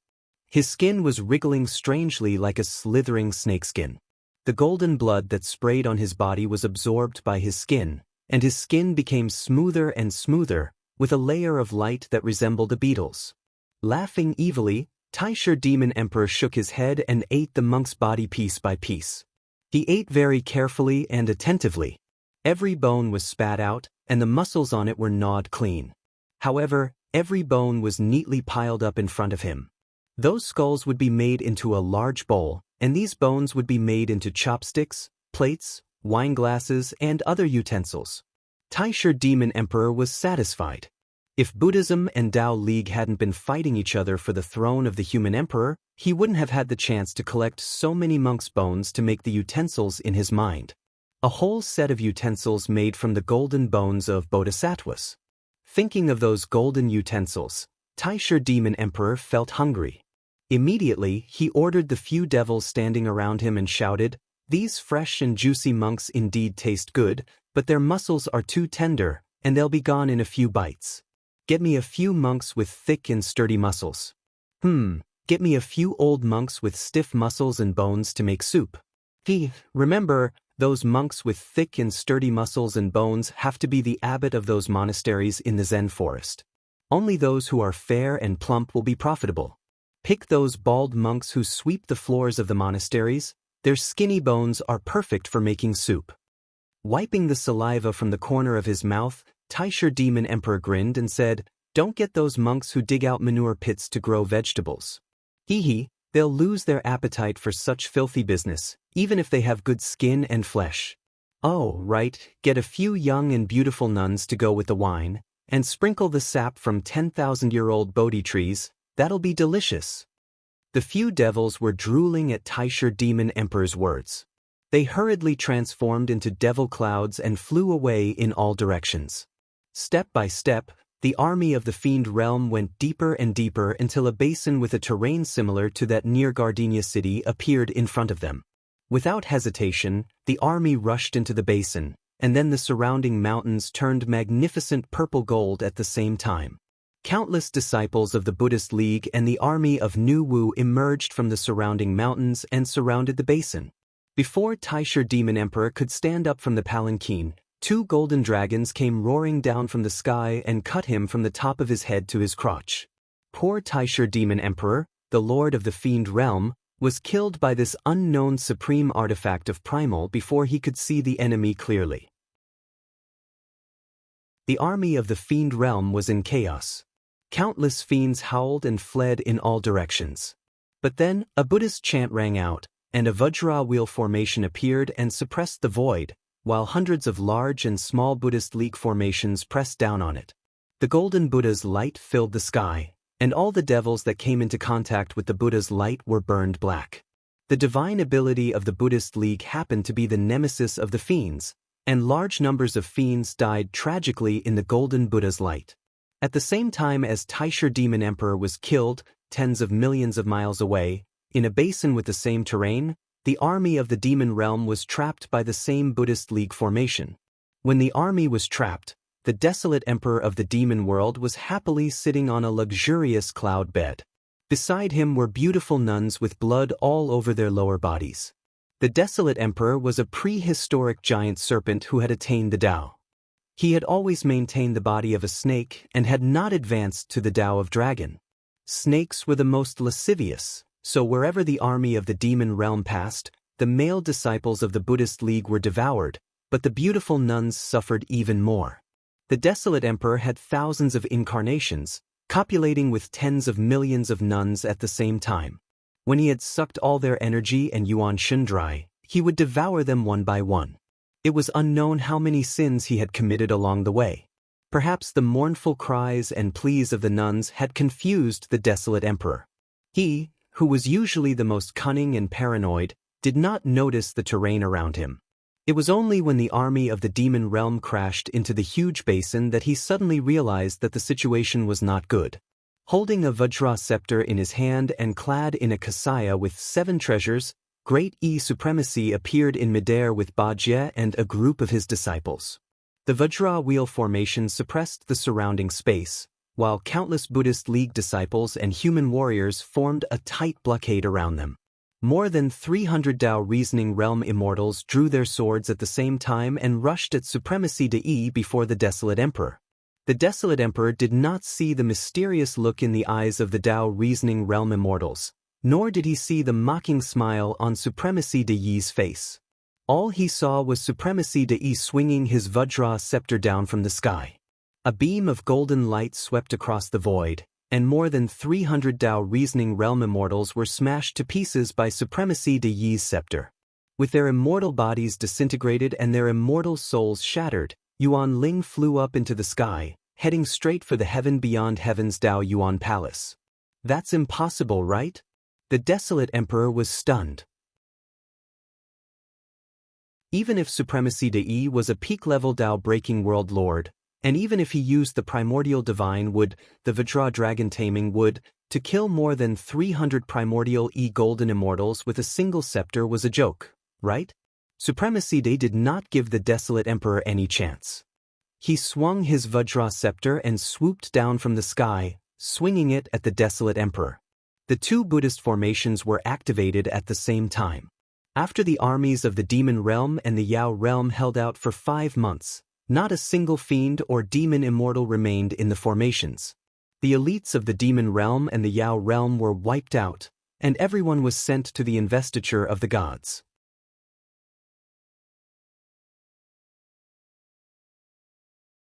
Chapter 1106. Gui Tunluo roared and fought fiercely. 39 of the 108 natal fiend gods had been destroyed, and their true forms had fled back to the flag. The thousands of fiend gods guarding the flag had suffered heavy casualties, and even Gui Tunluo had lost a great deal of energy. 99,999 mountain dragons had joined forces with Bai Ling and Gui Tunluo. More than 10,000 of them had been crushed by the mighty Gui Tunluo, and Bai Ling had been severely wounded several times. But, as the lord of the spirit realm, she could quickly recover from her injuries with the energy provided by the spirit immortals under her command, so Gui Tunluo could not really hurt her. Gui Tunluo had a clear advantage in terms of strength, but with the help of Gigu Zi's mystic art of escaping, Bai Ling was able to fight a long and devastating battle with him. The two sides had been locked in a stalemate in the sky for months, but there was no clear winner. Only the heavenly ghosts had suffered heavy casualties. The spirit immortals of the spirit realm alone were not enough to inflict serious damage on the heavenly ghosts, but with the countless war puppets and strange weapons made by Mod's disciples, casualties were inevitable. There were metal puppets that stood tens of thousands of feet tall, black stone puppets that stood tens of thousands of feet tall, and countless strange weapons of war. All of them were powered by a huge amount of immortal stones, and these metal puppets spewed out thick, sticky flames from their mouths, burning heavenly ghosts wherever they passed, and some of the weaker ones were even burned to ashes. Meanwhile, the huge black stone puppets randomly picked up mountains from the ground and threw them around, smashing large numbers of heavenly ghosts into meat patties. On the mountains around the basin, countless Great Wu's human soldiers were firing arrows with all kinds of strong bows and crossbows. When the arrows exploded, they were no weaker than the full-force strike of a top-tier heaven immortal. Numerous heavenly ghosts were pierced like hedgehogs by the countless arrows, and then exploded into minced meat and scattered all over the ground. The bodies of spirit immortals were fragile, but their magic and divine abilities were powerful. They could not resist the surprise attacks of heavenly ghosts, but with the strong and sturdy war puppets of Mo sect, their biggest weakness was made up for. Under Mod's command, those spirit immortals with weak bodies but powerful magic power hid in the huge battle puppets and cast all kinds of spells like raindrops. The whole sky and the whole land were filled with mottled shadows caused by the spells of spirit immortals. The heavenly ghosts wanted to kill these spirit immortals at close range, but in the face of the huge war puppets that were hundreds of thousands of feet tall, and the defensive runes carved on their bodies by the disciples of Mo sect, they could not hurt these ridiculously strong puppets unless they were struck with the full force of a peak gold immortal. How many peak gold immortal heavenly ghosts were there in the entire ghost realm? However, the number of battle puppets Mod had manufactured over the years was definitely more than 1 million. With all kinds of rare materials provided by Wu Qi, the rich man, the disciples of Mo sect were able to perform to their heart's content. As a result, when more than 1 million huge puppets lined up into solid walls on the ground to protect the countless spirit immortals in their battle against the heavenly ghosts, the ghost saints and ghost kings who commanded the battle actually felt a sense of despair, as if doomsday had come. They could not break through the encirclement, nor could they break through. Arrows kept falling from all directions. The human soldiers on the surrounding mountains did not seem to understand the problem of logistics. God knew how many powerful arrows Mo sect had produced for them. Countless arrows rained down on the army of heavenly ghosts, taking away the lives of a large number of heavenly ghosts with every breath. Countless flashing Yuan Ling turned into shooting stars and flew into the sky. The list of investiture of the gods was faithfully carrying out its mission, harvesting the heavenly ghosts killed on the battlefield to its heart's content. There were trillions of these low-grade heavenly ghosts, and they would be conferred as divine soldiers and servants under the mountain god, land god, city god, water god, and other gods in the earth realm, as well as the ghost deacons who suppressed the netherworld in the netherworld. When they entered the list of investiture of the gods and were conferred titles, they would no longer have freedom. They would be ordered around by others for the rest of their lives, and they would not even have the chance to enjoy the flesh and blood that heavenly ghosts loved the most. In the future, they could only rely on the incense offerings of believers in the mortal world, and occasionally eat some pig's head meat when people offered sacrifices. The ghost saints and ghost kings roared and cursed, kicking their subordinates and launching attacks on Great Wu's front line. But the war puppets with strong defenses blocked their way, and the spirit immortals hiding in their bodies were unleashing their most powerful magic to reap the lives of heavenly ghosts in an orderly manner. A few months went by slowly as the fierce battle went on. Gui Tunluo, who was in a stalemate with the Nightmare Queen in the sky, saw that his descendants had suffered heavy casualties. Several times he wanted to rush down and break the puppet formation with the myriad ghost banner, but under the Nightmare Queen's desperate interception and the obstruction of tens of thousands of mountain dragons, he was beaten black and blue. How could he have the time to come down and rescue his descendants? Days passed, and the armies of the Fiend Realm and the Demon Realm that were trapped outside the palace of New Wu in the distance had been completely wiped out by the Buddhist League. The essence of the Demon Realm and the Demon Realm, which had existed since the beginning of time in Pangu World, was gone from this day onwards. No one knew how many years it would take for the fiends and demon immortals to return to their former glory. Grand E Supremacy, who had single-handedly presided over the massacre, charged out of the array with a thick aura of virtue. Those fiend immortals and demon immortals were all brutal masters of slaughter. Grand E Supremacy led the Buddhist cultivators and slaughtered the two armies, earning him an astronomical amount of heavenly merit. Proudly, he injected half of the virtue into his Vajra and Kasaya, while the other half condensed into a dazzling ring of virtue behind his head, making his bald head look like a huge light bulb. Throwing his head back and laughing wildly, he raised his Vajra and cried out, "Listen up, boys. The Tao League is shameless. They've sent a bunch of demons and ghosts to attack the peaceful land of the Buddhist League. We must kill all the evildoers of the Tao League and return this world to its former glory. Boys, follow me. We're going to kill and set fire. Well, just kill all the male Taoists. As for the female immortal, try to capture her alive and sell her to those flowery monks of the blissful sect. I bet she's worth a lot of money, isn't she?" In the palace of Tao's origin in the heaven beyond heaven, the 7 Buddhist patriarchs and 9 Tao patriarchs sitting around the list of investiture of the gods twitched their mouths at the same time. The few Daozu sneered at the 7 Buddhist patriarchs. How could the peaceful land of the Buddhist League produce such a superb mountain master? The few Buddhist patriarchs were speechless. Although they were thick-skinned, they had nothing to say in the face of a superb expert like Dei Supremacy. Dei Supremacy hurried all the way to Gardenia City on a gust of fragrance, followed by countless cultivators of the Buddhist League and countless soldiers of New Wu. All the way to the basin where the armies of spirit and ghost were fighting, a breeze blew in front of him. Lord Shojua had arrived with countless immortal cultivators and happened to collide head-on with Dei Supremacy. The two men looked at each other and did not say a word. They just led the cultivators of the Buddhist League and the Taoist League behind them into the basin. Gui Tunluo was fighting desperately with Bai Ling when all of a sudden, a clear light sprinkled down from the top of his head, and the sanctimonious Lord Shojua quietly appeared above him. The star positioning tower flew out from the top of his head and sprinkled down beams of starlight that were as clear as water to fix Gui Tunluo's 7 orifices. Lord Shojua smiled at Bai Ling, who was panting in the distance, and said, "Don't panic, fellow Taoist. I've come to save you on the order of Daozu." Lord Shojua raised his hand and revealed a pale yellow handkerchief. A gust of fragrant yellow wind flew out of the handkerchief, and a dragon and a tiger, 2 spirit beasts, rushed out of it, shrouded in beams of immortal light. In the blink of an eye, they transformed into 2 immortal swords and slashed down soundlessly. Gui Tunluo was easily killed by the 2 immortal swords before he could see which supreme treasure of primal was in Lord Shojua's hand. Bai Ling breathed a sigh of relief when she saw Lord Shojua suddenly appear and kill Gui Tunluo with ease. She did not look at the immortals of the spiritual realm who were fighting the heavenly ghosts. Instead, she bowed to Lord Shojua in a flirtatious manner and said, "Thank you for saving me, Senior Immortal. I'm very grateful.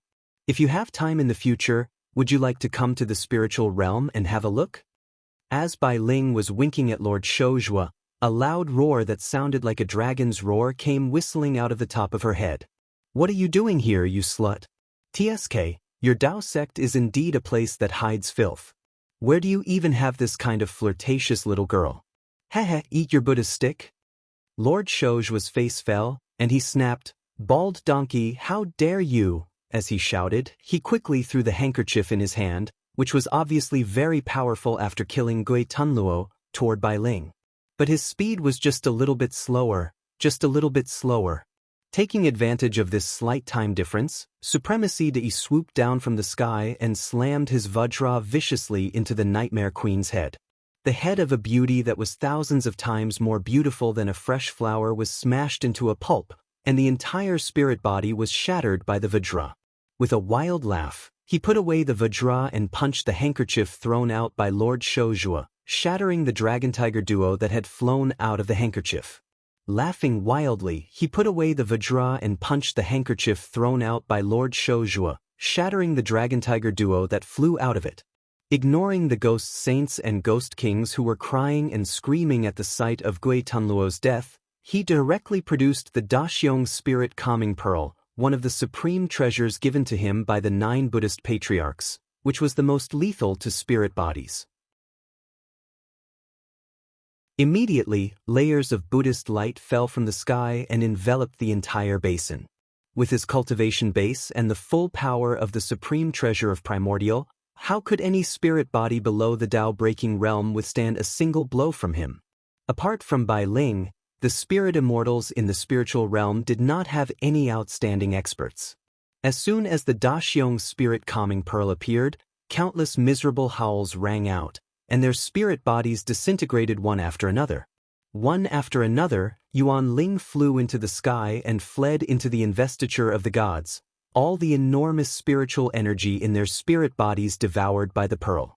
Lord Shouzhua was trembling with rage. "How dare you, you bald bastard?" he roared in a hoarse voice.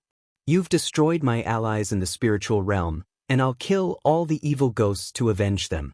With a wave of the handkerchief, a gust of fragrance swept out, and countless Dragon Tiger duo rushed out. Sword light tore through the Buddhist light and enveloped the whole basin.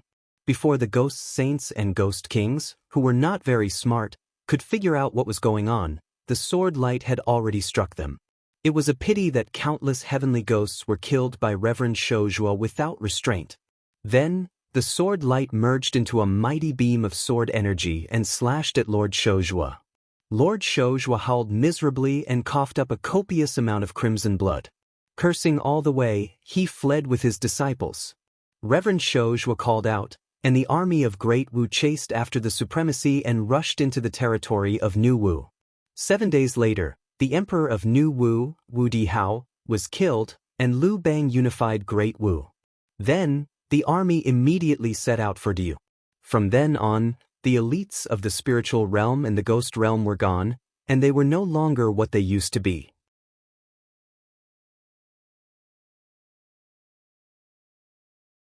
Chapter 1107. It took half a year for the ghost realm, the fiend realm, the demon realm, and the spirit realm to be completely wiped out. Except for a few defective ones who stayed behind, all the elites of the 4 realms had fallen in the battle. When Wu Dihao's head was personally cut off by Liu Bang, and when Lord Shouzhua led the mighty army to Diu, the Daoyuotian palace of Dao origin was filled with auspicious light and guests. In the vast main hall of the palace, the investiture of the gods was flying high in the air, surrounded by a dense mist. Countless human faces could be seen wriggling in the light, and one could vaguely hear the chatter of countless people coming from inside the investiture of the gods. Among these faces, the one that appeared the most frequently was Gui Tunluo's hideous old face. He danced and roared inside the investiture of the gods, kicking away any Yuan Ling who dared to approach him. With the investiture of the gods as the boundary, the east side of the Great Hall was filled with immortals from the Tao League. The 99 sect masters of the 33 heavens were lined up according to the order in which they joined the sect, and the dozens of Buddhist League venerables opposite them were staring at each other. Behind them, The Tao League's Tao-breaking perfected immortals and Tao-reasoning primordial immortals sat solemnly, looking down at the ground about a foot in front of them. No one spoke carelessly. Reverend De casually sat cross-legged at the head of the many Buddhist venerables. His body was tall and muscular, so much so that he was a head taller than the other venerables beside him. In the entire hall, his image was the most prominent and eye-catching. Even though the little monk Ba Jie was only a gold immortal, as the first disciple of Supremacy De, he was able to stand behind Supremacy De. In other words, his position was much higher than the other Buddhist virtuous saints. 16 prayer mats were lined up in the Great Hall, on which the 7 Buddhist patriarchs and the 9 Tao patriarchs sat. The 7 Buddhist patriarchs were murmuring Buddhist scriptures in low voices, while the 9 Daozu were slowly reciting the heart-cleansing scripture. The atmosphere between the two sides was very strange. It was indescribably intimate, but there was not much enmity between them. Ba Jie stood behind the Honorable De. Relying on the halo behind the Honorable De Yi's head to illuminate the surroundings, Ba Jie grumbled in a low voice, "Master, the way you vomited blood a few days ago was really—" Supremacy rolled his eyes and snorted coldly. "Handsome? Stupid!" Supremacy De grumbled. "You're already at the peak of the Tao-breaking state, and your blood is purple gold like pearls and jade. How could you spit out crimson blood after being slashed by Shou Zhuo's sword? Moreover, you spat out so much HP at once. It's equivalent to at least 300 water buffaloes. Who doesn't know that you're just pretending?" Supremacy De looked at Ba Jie in surprise and said, "Smart. Lord Buddha really did drink the water buffalo's blood to put on an act. However, it wasn't the blood of 300 buffaloes, it was the blood of 800 buffaloes. Anyway, it's just a show. I'll just vomit blood. Whoever dares to say that the color of my blood isn't right, I'll tear him apart." Ba Jie rolled his eyes and said nothing. He just shook his head lightly and looked at the figures of the 4 realms in the investiture of gods. Yuan Ling sighed. Smacking his lips, De Supremacy suddenly slapped his bald head and barked, "9 Daozu, may I ask, why have you invited our Buddha ancestor and our brothers here today?" A few days ago, the Taoist sect's superior Shou Zhuo severely injured me, causing me to vomit a water jar full of blood. He even killed one of the division leaders of the 8 groups of heavenly dragons that my Buddhist sect had reserved. Does your Taoist sect want to have a decisive battle with my Buddhist sect?" Suddenly, Gui Tunluo's face emerged from the investiture of the gods. Shrouded in black smoke, he howled hoarsely, "Great E Venerable is right. I, Gui Tunluo, will not die in peace. I will not die in peace. How could this be? Could it be that the descendants of my 9th Nether Ghost realm are going to end here?" Dei gave Gui Tunluo a sideways glance and said, "Shut up.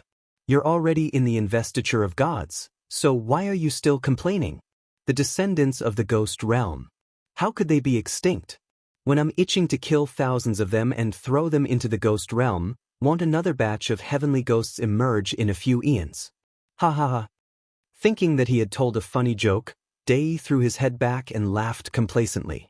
The many sect masters and almighty experts of the Tao League, Chi-Chi, gave him a look and twitched their lips at the same time. Although these core mighty figures of the Taoist sects knew of the schemes of the Buddhist and Taoist sects, and knew that Supremacy De Yi's words were in concert with the schemes of the Tao ancestors and Buddhist ancestors, his words were too hurtful. Not only did it hurt people, but it also hurt ghosts.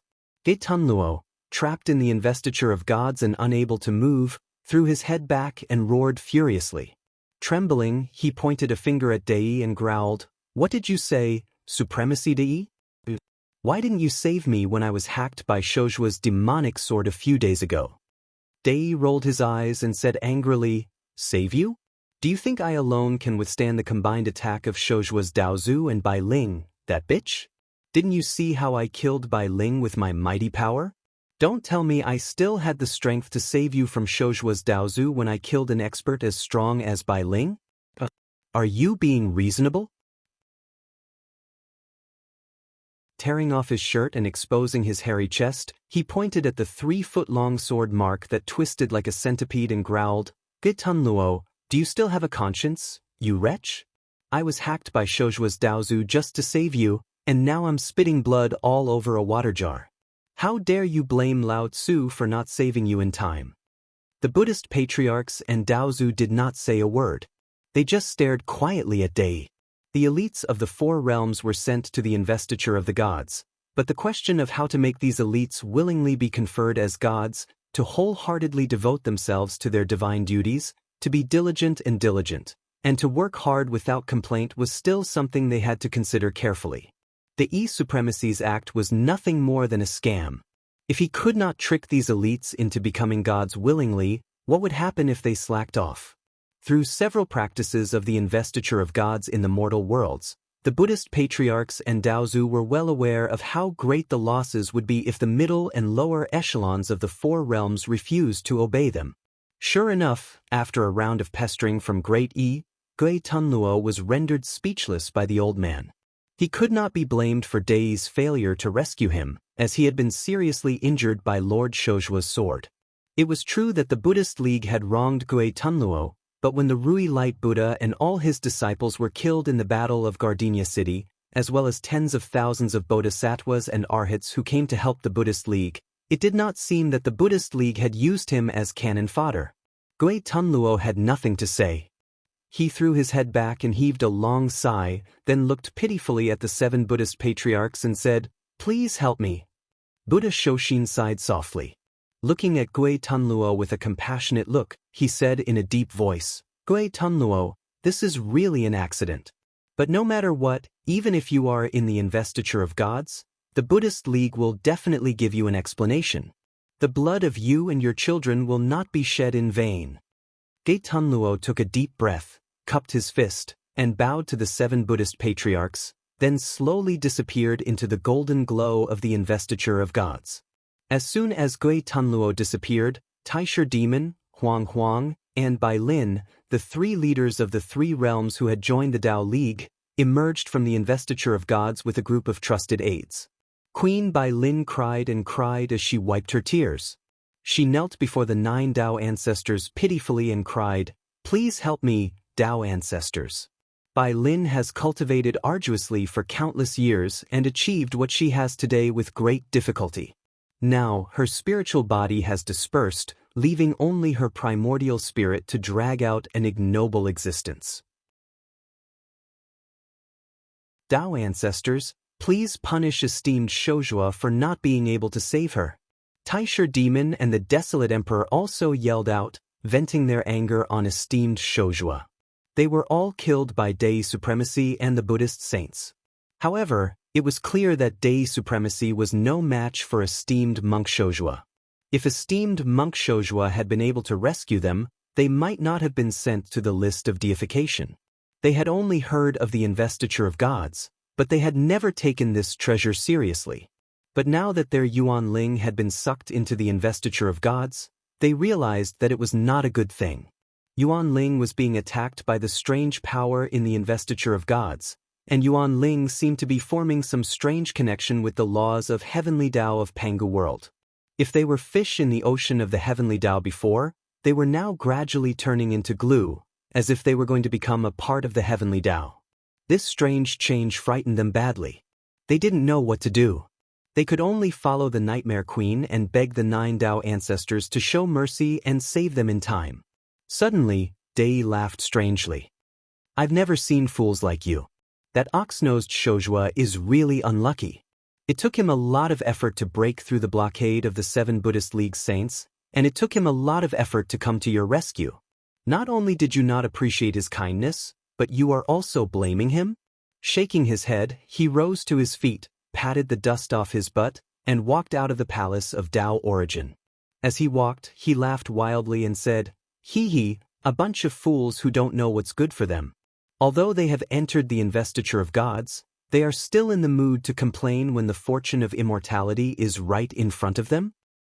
Immortality, immortality, immortality, immortality, immortality, immortality, immortality." These words immediately attracted the attention of the leaders of the 4 realms.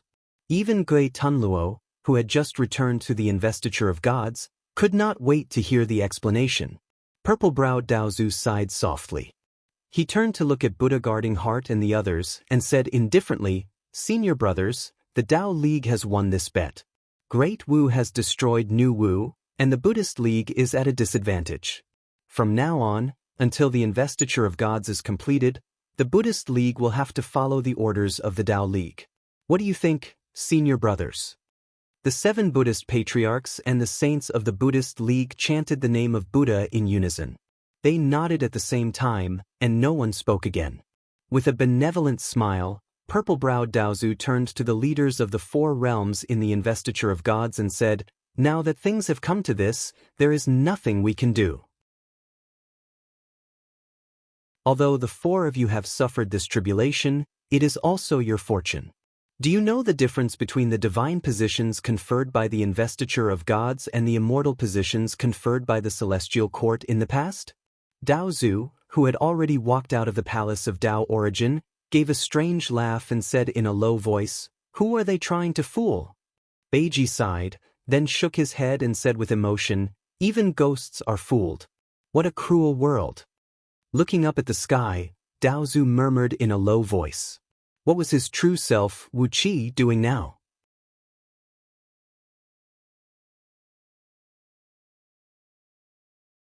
Chapter 1108. Outside the chaos, in the depths of the Earth's core. Wu Qi and his company stared blankly at the magnificent cave abode in front of them. So, this was one of the secret abodes of the White Rat Demon who had given Wu Qi the scroll of stealing, the one that stored the most valuable treasures among all the treasures he had stolen? This guy's methods were really unpredictable, and he was even more generous and imposing to the extreme. They were greeted by a tall, grayish-black wall about 100 miles tall, stretching for tens of thousands of miles from left to right. It was made of an alloy cast with the essence of thousands of different metals, and was engraved with countless ancient and heavy patterns. There were scenes of Pangu creating the world, scenes of goddess Nuwa summoning numerous celestial fiends to create the human race, scenes of wars between celestial fiends, and scenes of the human race rising from the wilderness of Pangu continent and eventually becoming the overlord of the continent.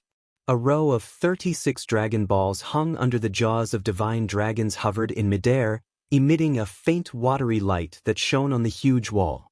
Every single pattern on the wall was reflecting a thick, grayish-black light. Although the divine immortals, Buddhas, and countless living beings engraved on the wall did not move at all, a vast and ancient aura came rushing at them, making them feel as if they were some living creatures that were sealed on the wall. In front of the wall, not far away from Wu Qi and his company, a pitch-black wooden plaque was hovering amidst a thin clump of cloud and mist. A row of large characters was written on the wooden plaque, which began with a series of "ha ha, ha." This wall was built by the alliance of human clans with all the strength of the human race. Written on the plaque was the origin of the wall. It was an extraordinary treasure built by the entire human race before the Great Yu dynasty was founded, and when the human race was still in the Great Alliance of Tribes. If nothing went wrong, it should have been erected outside the Hall of Ancestral Spirits of the human race, protecting this great hall where all the human clans worshipped their ancestors and the souls of those who had died in battle. But the White Rat Demon saw that the wall was exquisitely made, and the materials used were extremely precious. So, he sneaked it away under the noses of countless great oracles of the alliance of human clans. The wall that was supposed to stand outside the human race's ancestral spirit palace had now become the gate of the White Mouse Spirit's secret palace. Wu Qi shook his head. No wonder the huge carvings on the wall had the charm of Diu. It seemed like they were made by the human race. Putting aside the huge wall that cost the entire human race to build, the origin of the 36 Dragon Balls floating in the sky was also very questionable.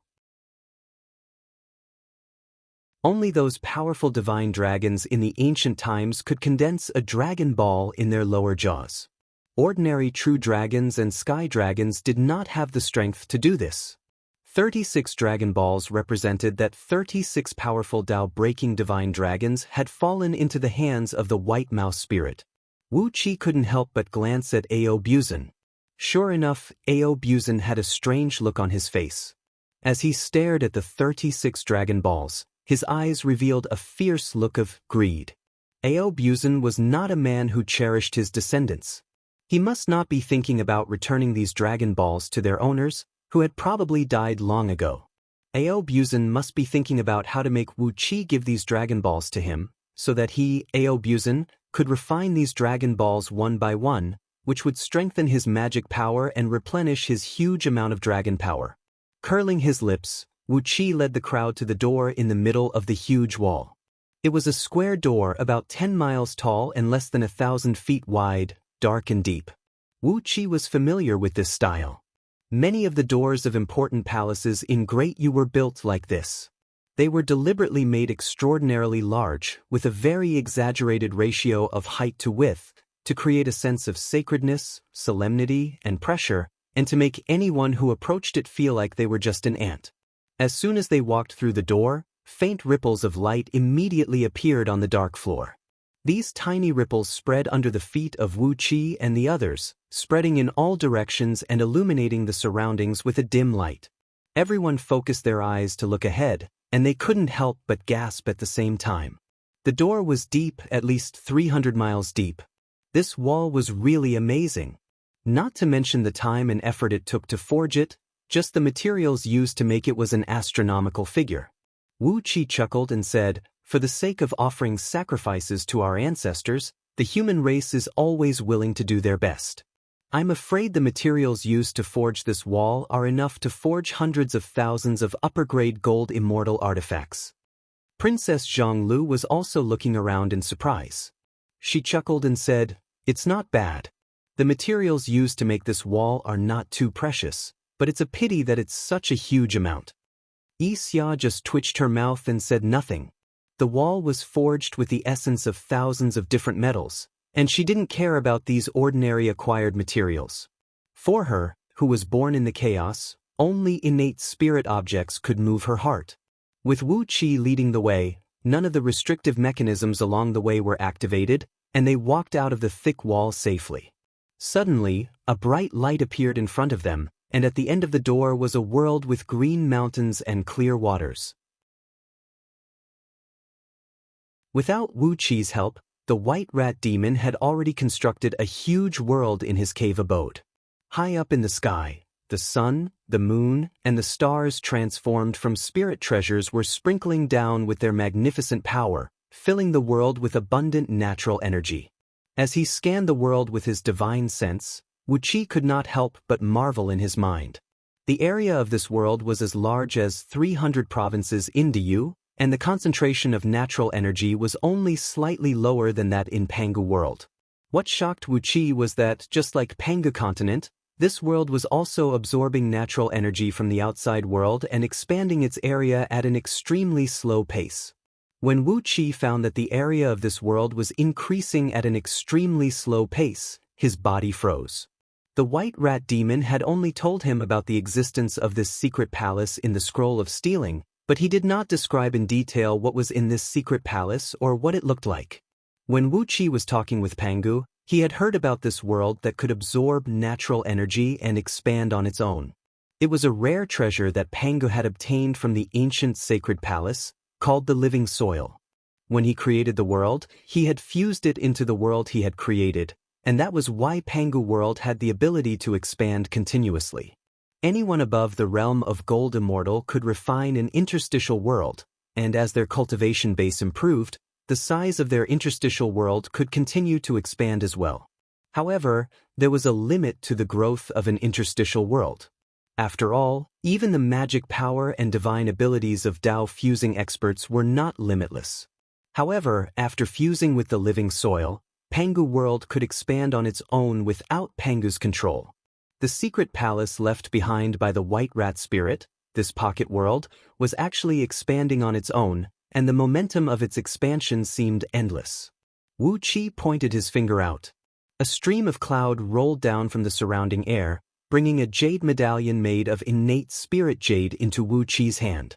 The origin of this small world was recorded in the jade medallion. Sure enough, when Pangu created the world, he had only used 90% of the living soil, and left the remaining 10% for the Wahuang clan as the treasure of the palace. However, The Wahuang clan was only wary of the 7 Buddhist patriarchs and 9 Tao patriarchs, but not the white rat demon. One day, the white rat demon had nothing to do, so he went to the Empress Hua Palace and took a stroll.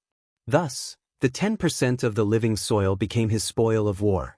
Suddenly, Wu Qi understood why even the Wahuang clan, who had always been kind and not easily angered, joined the hunt for the white rat demon after the news of him stealing the world came to light. This guy had stolen all the living soil left behind in the Holy Realm from the Wahuang clan. It was no wonder that the Wahuang clan was furious. After marveling for a while, Wu Qi crushed the jade medallion and destroyed all traces of it. He could never let the Wahuang clan and Pangu know that he was related to the white rat demon. It would be a disaster if the jade medallion remained in the world. Although it was an innate spirit jade of great value, it was better to destroy it decisively. Princess Zhonglu and the others had flown high up into the sky, enjoying the beautiful scenery of this world. There were mountains, rivers, hills, and all kinds of landforms, exactly the same as Pangu continent. The only thing that was different from Pangu continent was the hundreds of thousands of exquisite mountains of various sizes hovering midair in this world. These mountains were crystal clear, and they were all made of various rare and precious materials of extremely pure quality. The mountains of various sizes were densely packed with all kinds of grotesquely shaped holes, and each hole was filled with something. In total, there were more than billions of things stored on these mountains. Obviously, these mountains were divided into 3 layers from top to bottom. The highest layer only had a dozen mountains, and they were very small, only about 1,000 feet tall. In the second layer, there were more than 10,000 mountains, and each of them was about 10 miles tall. In the lowest layer, there were hundreds of thousands of mountains, the largest of which was about 10,000 miles tall. They were densely packed with holes, and each of them was filled with all kinds of miscellaneous items. There was no doubt that the higher the level of the mountains, the more precious the treasures, or the stronger the cultivation base of their original owners. Wu Qi's divine sense swept across the dozens of mountains at the highest point, and he found a small cluster of holes on one of them, about 1,000 feet tall, made of jade. A plaque was hovering over it, and the words "Great Horns" were clearly engraved on it. Clearly, the items stored in these holes were all the treasures the white rat demon had plundered from Great Horns. Curiously, Wu Qi scanned them with his divine sense, and he froze on the spot immediately. There was a suit of armor, which Wu Qi was very familiar with. It was the armor Great Horns wore in the chaos. There was also a long robe which Great Horns often wore. There was no doubt that these were Great Horns' undergarments. Wu Qi quickly scanned the plaque with his divine sense, and found a large number of small characters on the back of the plaque. In these small characters, the white rat demon described in detail how these treasures that belonged to Great Horns had fallen into his hands. When Great Horns was fusing with the Tao, the heavenly tribulation was extremely powerful, and Great Horns had no time to fend off the tribulation with all his might. It was during this time that the white rat demon took the opportunity to loot everything from him. Even a precious treasure that Great Horns used to transcend the tribulation, the thunder storage bottle, was stolen by the white rat demon, which nearly caused Great Horns to fail the tribulation. If it were not for the fact that Great Horns did not like to take a bath and the strong smell on him, the white rat demon would have taken off his underwear and socks. Wu Qi fell silent for a moment. No wonder all the almighty experts in the whole Pangu world were hunting this guy after he was exposed. How many people had this guy offended?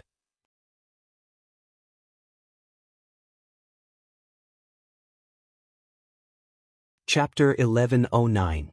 In the secret palace world, Wu Qi was sitting cross-legged on a white cloud, floating around with Princess Zhonglu and Yi Xia, admiring the local conditions and customs of this world.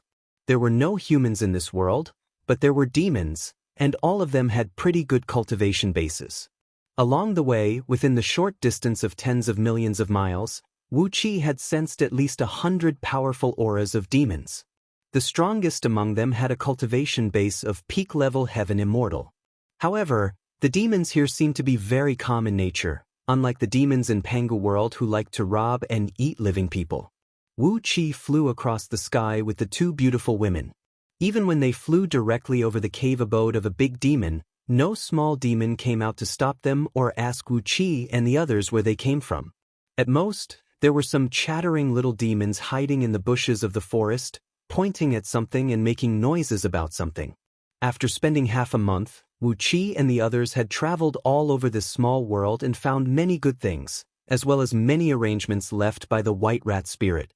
The most interesting thing was that the White Rat Spirit had actually set up the heavenly Tao laws in this small world. Just like how Pangu could create his own heavenly Tao when he created the world, the White Rat Spirit used the living soil to create this small world, which was actually equivalent to Pangu's method. It was just that the White Rat Spirit did not cultivate the great divine power of Pangu, so he did not perish along with the creation of this world. Although the heavenly Tao laws of this world were simple, they were very interesting. A few simple laws were aimed at the demons living in this world. The highest cultivation base that could be accommodated here was peak-level heaven immortal. As long as any demon dared to touch the threshold of golden immortal, it would immediately suffer a heavenly tribulation. Moreover, this heavenly tribulation was different from Pangu world. The heavenly tribulation here would not end. In other words, if any unlucky big demon dared to provoke the heavenly tribulation, it would never end unless it killed him. Another law was that the demons here had a certain amount of food quota every year. The so-called food quota was the number of living beings that these fiendish demons could devour every year. The stronger the fiendish demon, the lesser the food quota. A peak-stage heaven immortal great demon could only eat one little vole in a year, and during the rest of the time, it could only eat the wind, drink dew, or gnaw on those bamboo shoots and mushrooms. If it dared to eat a little more blood food, even if it ate one more flea, it would attract the heavenly tribulation, and it would also end up in a never-ending state. That was why the demons in this world were so calm and modest. They did not have the motivation to rob others, nor did they have the fervent desire to cultivate. If they were just little demonic beasts that had yet to develop spiritual intelligence, he could still rely on his instincts to hunt and eat as he pleased. Once he reached the realm of Jindan, he could only eat blood food once every 3 days. When he reached the realm of nascent soul, he could only eat blood food once every 10 days. When he reached the realm of primordial divinity, he could only eat blood food once every month, and the size of the blood food could not exceed the size of a rabbit. Therefore, most of the demons in this world sat in the mountains every day, staring blankly. Especially those great demons, they were extremely poor and bored. They did not dare to cultivate, nor did they dare to eat blood food. They could only sing about the wind and play with the moon, and play with the zither, chess, calligraphy, and painting. Therefore, the cultural level of the demons in this world was more than 10,000 times higher than those in Pangu world. A little demon who had just reached the realm of Jindan might casually blurt out the words miserable. Wu Qi, Princess Zhonglu, and Yi Xia were all shocked by the local demons here. Such gentle, quiet, cultured, and artistic demons were really rare. Looking at the few demons around Wu Qi, who were always thinking about eating humans, all the native demons here could simply address them as grandmasters. The White Rat Demon had also set up many dangerous places in this world. Some of these places were regarded as death zones by the local demons, but as long as one had the cultivation of a golden immortal, one could easily enter and exit these places. These places were all filled with rare spirit herbs planted by the White Rat Demon. One could easily imagine the source of these spirit herbs. The White Rat Demon had taken them away from their original owners and transplanted them here, and they were actually growing very well. Aside from spirit herbs, the White Rat Demon had also planted some extremely rare things. For example, in the extreme west of this small world, in a mountain range that the White Rat Demon had named Little Kunlun, he had actually opened up tens of millions of acres of land and planted large tracts of Lantian warm jade. This type of spirit jade was one of the few fine jades in the world that could be cultivated through planting. If one of them condensed into a Lantian chalcedony, a single drop of chalcedony would have the miraculous effect of transforming one's mortal body and strengthening one's cultivation foundation. Aside from the miraculous effect of the Lantian chalcedony, The Lantian warm jade also had an excellent nourishing effect when used to make medicine bottles or pill cauldrons. If an ordinary immortal pill was stored in a medicine bottle made of Lantian warm jade, as long as it was placed in a place with abundant natural energy, it would never rot. Instead, it would constantly improve its medicinal strength and warm its medicinal properties. In Wu Qi's previous life, the old man Yuan Ling only managed to find 100 pill bottles made of Lantian warm jade when he searched through the chaos space. However, if the Lantian warm jade in the jade field cultivated by the white rat demon was mined, it could be made into at least tens of millions of jade bottles. For an alchemy grandmaster, the value of this jade field was immeasurable. If the Lantian warm jade made Wu Qi's heart itch, then the thing in the Dragon Lake in the extreme east of this small world almost drove Ao Buzan, Lord Xianxing, and the others crazy. The white rat demon was indeed a generous man. He must have emptied the ancestral tombs of the dragons in Pangu world. In the Dragon Lake, there were at least 1 million ancient dragons' corpses piled up together. Then he drew a few dark in-water veins to soak the corpses, then planted spirit dragon grasses all over them. Spirit dragon grasses were highly poisonous to all living beings, and even almighty experts of Tao-breaking realm were unwilling to consume them. They could only grow from the corpses of dragons by absorbing their energy essence and dark-in energy. A matured spirit dragon grass could improve a dragon's magic power by 1 period. It was not very attractive to Ao Buzan, but if a matured spirit dragon grass was not picked for more than 3,600 years, it would bear a spirit dragon fruit. The spirit dragon fruit, which was only the size of a soybean and as red as a supreme-grade red coral, had only one effect: to improve the reproduction ability of dragons by thousands of times. When Wu Qi accidentally told Ao Buzan about the existence of the spirit dragon grass, the excited Ao Buzan immediately brought Lord Xianxing and rushed to the abyss. At first glance, he saw countless pale dragon bones faintly visible in the cold, dark water in the dark abyss. Between those enormous bones, which stretched for thousands of miles, countless crimson grasses, each about 10 feet tall and as thick as a thumb, were standing upright. These spirit grasses were spirit dragon grasses, and countless spirit dragon fruits that had fallen off naturally were floating on the water surface near them. Nourished by the dragon bone energy essence and dark-in water, these spirit dragon fruits did not shrivel or wither at all. Instead, their medicinal strength was a few times stronger. Ao Buzan was trembling with excitement, while Lord Xianxing transformed back into his true dragon form and flew around the abyss. All of a sudden, Ao Buzan let out a long roar that shook the whole small world. "Oh merciful Buddha, I can really plant seeds all over the world this time. In the past, I planted seeds all over the world, but they did not bear any fruit. Now, with so many spirit dragon fruits, as long as the soil is fertile, Lao Tzu's seeds will bloom and bear fruit. As the saying goes, 1 grain of millet in spring will reap 10,000 in autumn. I, Ao Buzan, have succeeded in planting seeds all over the world." Ao Buzan was very excited. Over the years he had planted countless seeds on many female immortals, but only immortal Jadebone and a few other powerful female immortals could bear fruit. The fertility of dragons was indeed too weak. Even though Ao Buzan was the ancestor of dragons, he was not immune to this limitation.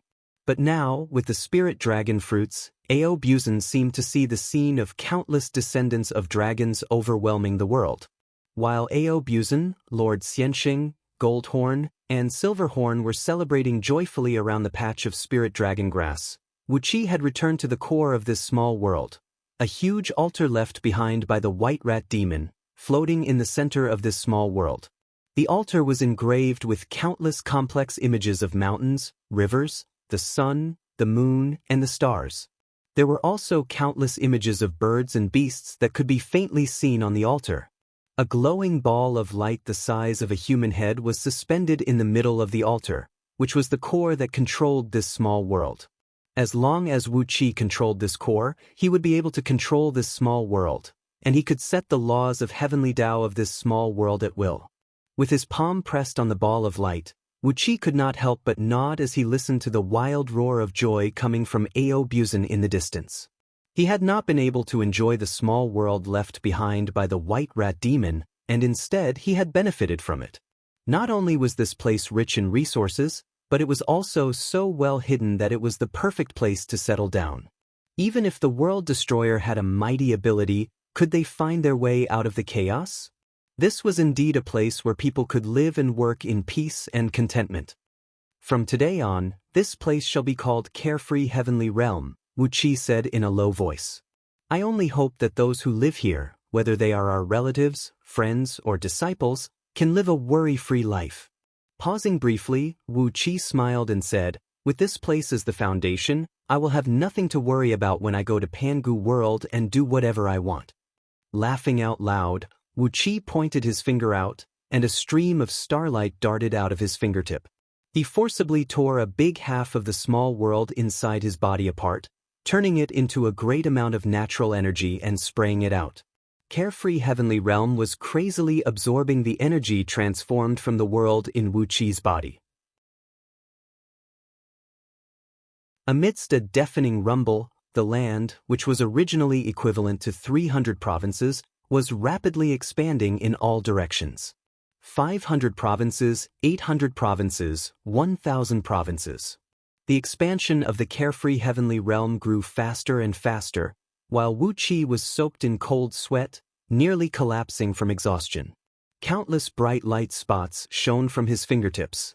Longbow people, heaven ghosts, Aobusan's sons and grandsons, and countless immortals, soldiers, and their families from the East Sea that Wu Qi had taken captive, were released by Wu Qi one after another. The sky was suffused with a fragrant breeze, while auspicious clouds carried these people and sent them to different parts of the Carefree Heavenly Realm. Lightning flashed in the sky, and countless streams of light flashed across the sky. Following Wu Qi's will, some of the powers of Tao in this world were undergoing a thorough change. The light ball in his palm began to flicker, and was gradually absorbed into Wu Qi's body. The Carefree Heavenly Realm was completely under Wu Qi's control.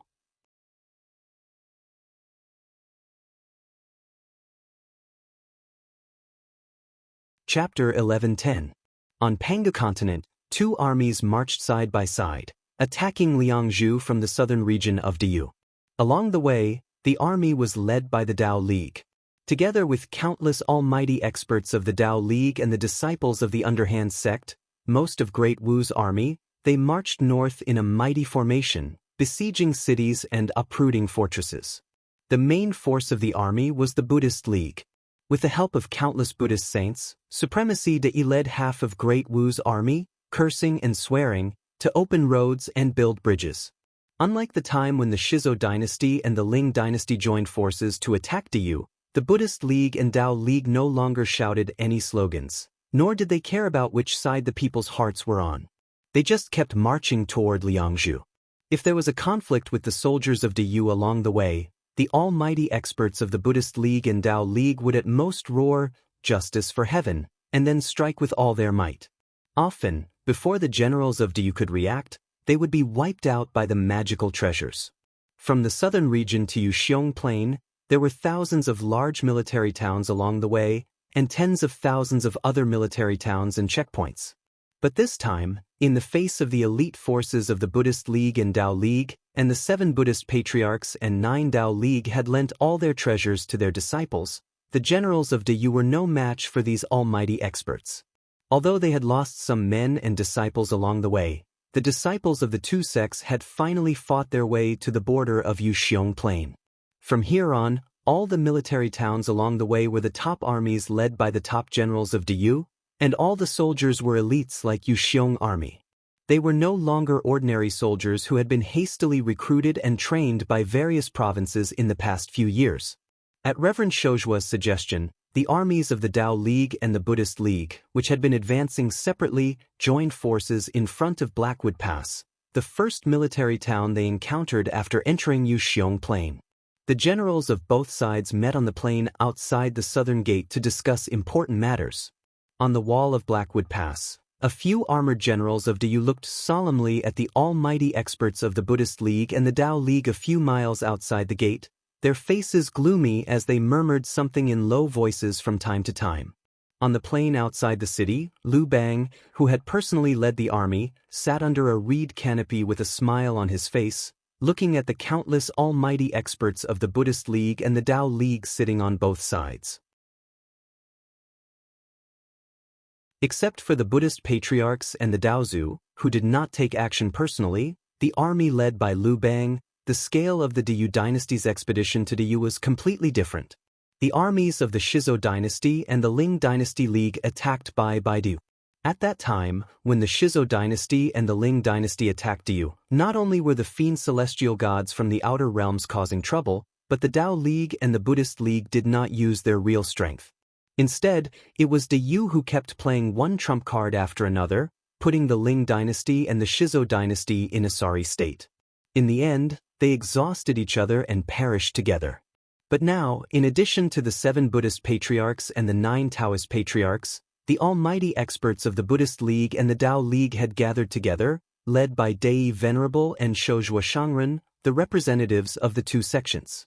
The Buddhist League had sent 36 revered venerables, while the Tao League had sent 36 sect masters from the 12th heaven of the 33 worlds, a total of 72 zenith heaven golden immortals of the Tao-breaking realm, and more than 2,000 primordial unity golden immortals and Buddhas of the Tao reasoning realm. It had only taken them half a year to march from Chang and City to the Black Forest Pass. Along the way, they had swept through all the provinces in the southern region of Diyu like crushing dry weeds and smashing rotten wood. More than 1 million civil and military officials of Diyu had surrendered at the mere sight of them, and even dozens of prefecture overseers of first-grade provinces had brought their families to submit to Liu Bang. Putting aside the individual strength of these prefecture overseers, there was no lack of formidable generals among their people who had reached the level of gold immortals or even primordial immortals by practicing the cultivation techniques of the human race. And now, all of them had submitted to Liu Bang. On his left sat the saints of the Buddhist League, led by Dei Venerable, and on his right sat the immortals of the Tao League, led by Shozhua Shangren. Standing next to them were the prefecture overseers and civil and military officials of the provinces who had submitted to Liu Bang along the way, and among them were hundreds of oracles and generals with the strongest cultivation bases of their people. The high-spirited Liu Bang glanced around with a smile on his face. A plume of purple smoke gushed out of the top of his head, in which 9 purple gold dragons could be vaguely seen rolling. Almost the entire southern region of Diyu had been completely annexed by him. The officials who had submitted to him had begun to spread the news of a new era to the people, and some people had begun to submit to Great Wu's rule. All this had naturally brought Liu Bang an extremely powerful emperor aura, and his cultivation base had soared along with it, showing signs of breaking through to the realm of Tao breaking.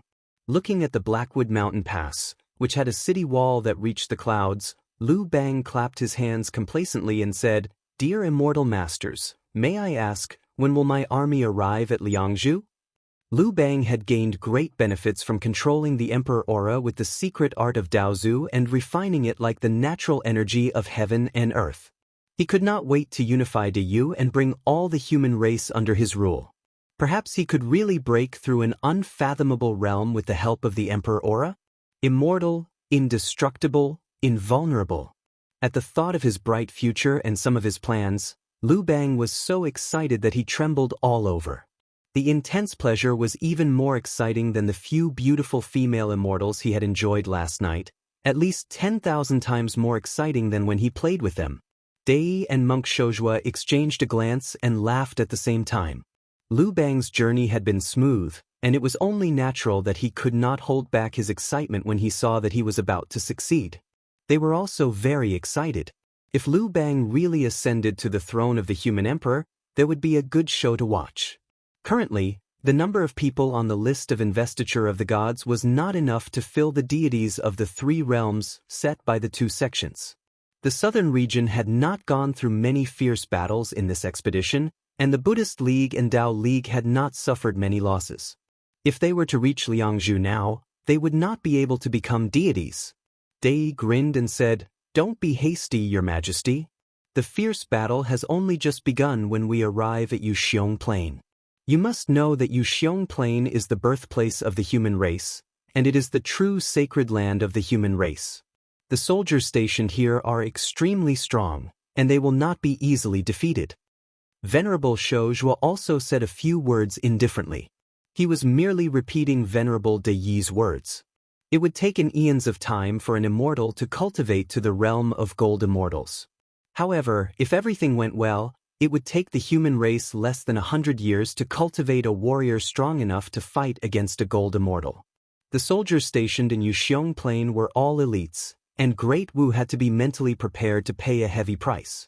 Not only Dei and monk Shozhua said so, but even the Buddhist League and Tao League sect masters present had the same opinion. Sitting under the reed shed, they warned the accompanying immortals and cultivators in voices that could be heard by everyone in Great Wu's army that the real battle would only begin when they entered Yuxiong Plain.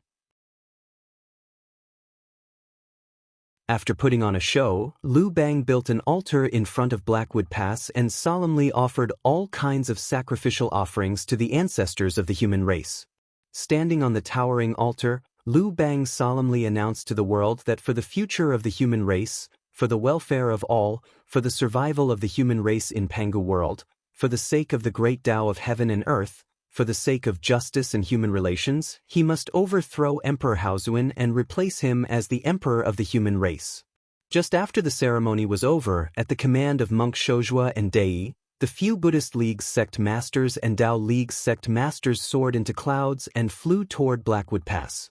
Inside Blackwood Pass, De Yu's army showed no sign of weakness. A dozen supreme towers rushed out with a frigid air, rolled up dark clouds, and brought the few Buddhist League sect masters and Tao League sect masters high into the sky. Since a Tao-breaking expert had joined the battle, the top experts of the Buddhist League and Tao League naturally would not join the battle. If they did, they would be looking down on their fellow disciples who had joined the battle. So, the Buddhist League sect masters and Tao League sect masters sat under the reed shed, looking up at the sky and observing the battle in the dark clouds. At the same time, Liu Bang's generals gave the signal, and Great Wu's army swarmed out. The walls of Blackwood Pass were extremely high, and the restrictive formation was so strong that even gold immortals could not fly here. Great Wu's soldiers lined up in neat rows and attacked the city in an orderly manner with all kinds of war machines produced by the Mo sect. Among them, countless itinerant cultivators from the Buddhist League and Tao League who had submitted to Great Wu, as well as the cultivators from the immortal sects and Buddhist sects who came from the outer heavenly realms, had also joined the battle. They blended into the ranks of the soldiers and unleashed their divine abilities to attack Blackwood Pass. To everyone's surprise, the defenders in Blackwood Pass did not put up a desperate defense.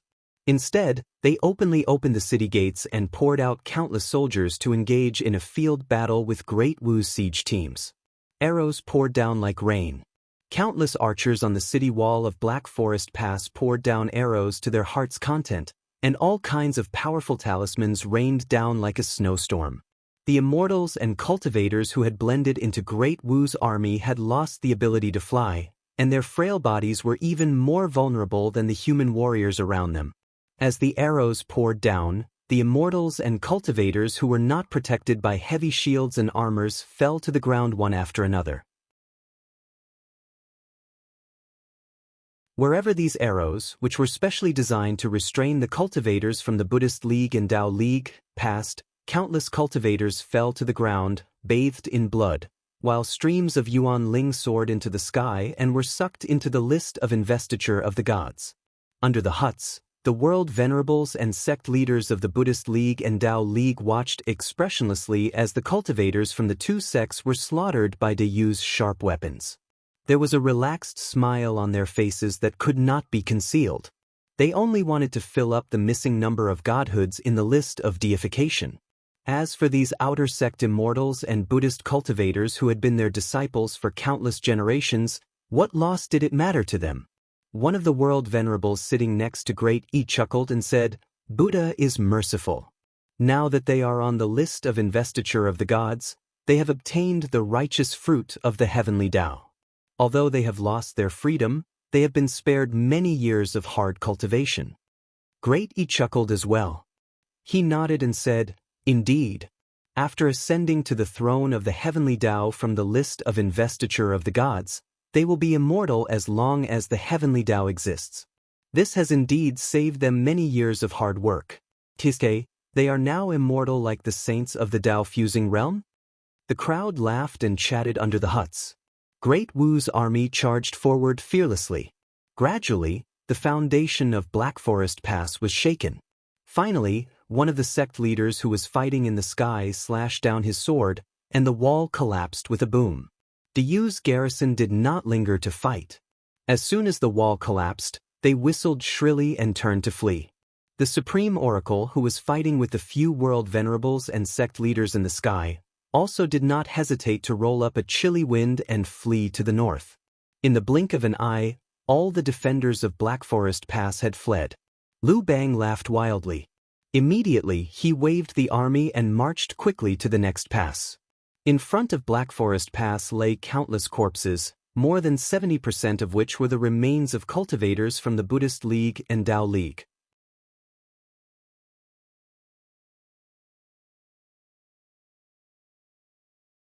Chapter 11:11. Like a pack of wolves and tigers, Great Wu's army marched straight into the hinterland of Yuxiong Plain like a hot knife through butter. After Black Forest Pass, Great Wu's army broke through the three natural strongholds, White Tiger Ridge, Green Dragon Pass, and Vermilion Bird Peak. Along the way, they broke through hundreds of military towns, large and small, and finally passed through the mountains on the southern edge of Yuxiong Plain and entered the boundless Yuxiong Plain. Great Wu's army immediately divided itself into thousands of troops, marching in all directions, destroying cities and villages along the way, and slaughtering anyone who dared to stand in their way. The immortals and Buddhist cultivators who came with the army were especially shocked. They had never seen a place where the sand was made of gold and jade, and the grass was made of 10,000-year-old ginseng. They led the army and plundered everywhere like a madman, leaving no grass alive wherever they went. But Great Wu's division of the army also caused their losses to soar many times. Of the thousands of armies, only 10 were led by Tao-breaking experts, and when the other armies encountered the revered elders of the secret palace sent by Diyu, they would suffer heavy casualties. Fortunately, the revered elders of the secret palace sent by Diyu only killed immortals and Buddhist cultivators, and never touched the soldiers of the human race. So, although the army was severely depleted, they could still march toward Liangzhu. After entering Yuxiong Plain, on average, hundreds of thousands of immortals and Buddhist cultivators died every day. In the face of the revered elders awakened by the secret palace of Diyu, all gold immortals and bodhisattvas below the realm of Tao reasoning were vulnerable, not to mention those heaven immortals, arhats, and cultivators who had not yet ascended to the immortal realm. A revered elder of the secret palace could kill all the disciples of the Buddhist League and Tao League in an army like slaughtering a chicken. All day long, countless bright yuanling could be seen flying into the sky with long tails and being sucked into the investiture of the deities.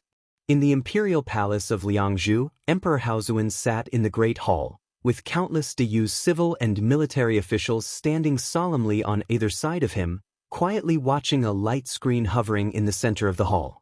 In the light and shadow, 12 supreme oracles, who had just been awakened from the secret palace's temple of revered elders, were slaughtering without restraint. 12 pitch-black supreme towers were hovering in midair, emitting a dazzling black light like little suns. Countless ghosts and deities could be vaguely seen amidst the black light. Wherever these hideous ghosts and deities passed by, the human soldiers fainted and fell to the ground, while the disciples of the Buddhist League and Taoist League who soared into the sky to fight back were all reduced to pus and blood.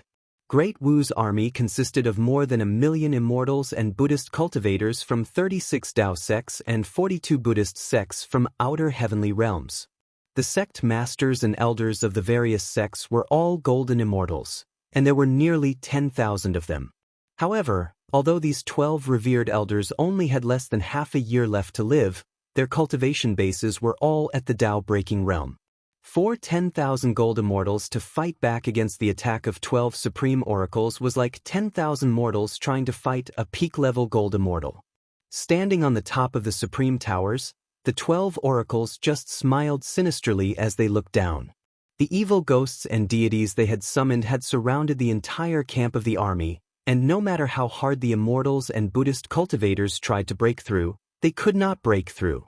In just 2 hours, the disciples of the 36 Taoist sects and the 42 Buddhist sects, who had formed the formation to protect themselves, were all killed or wounded.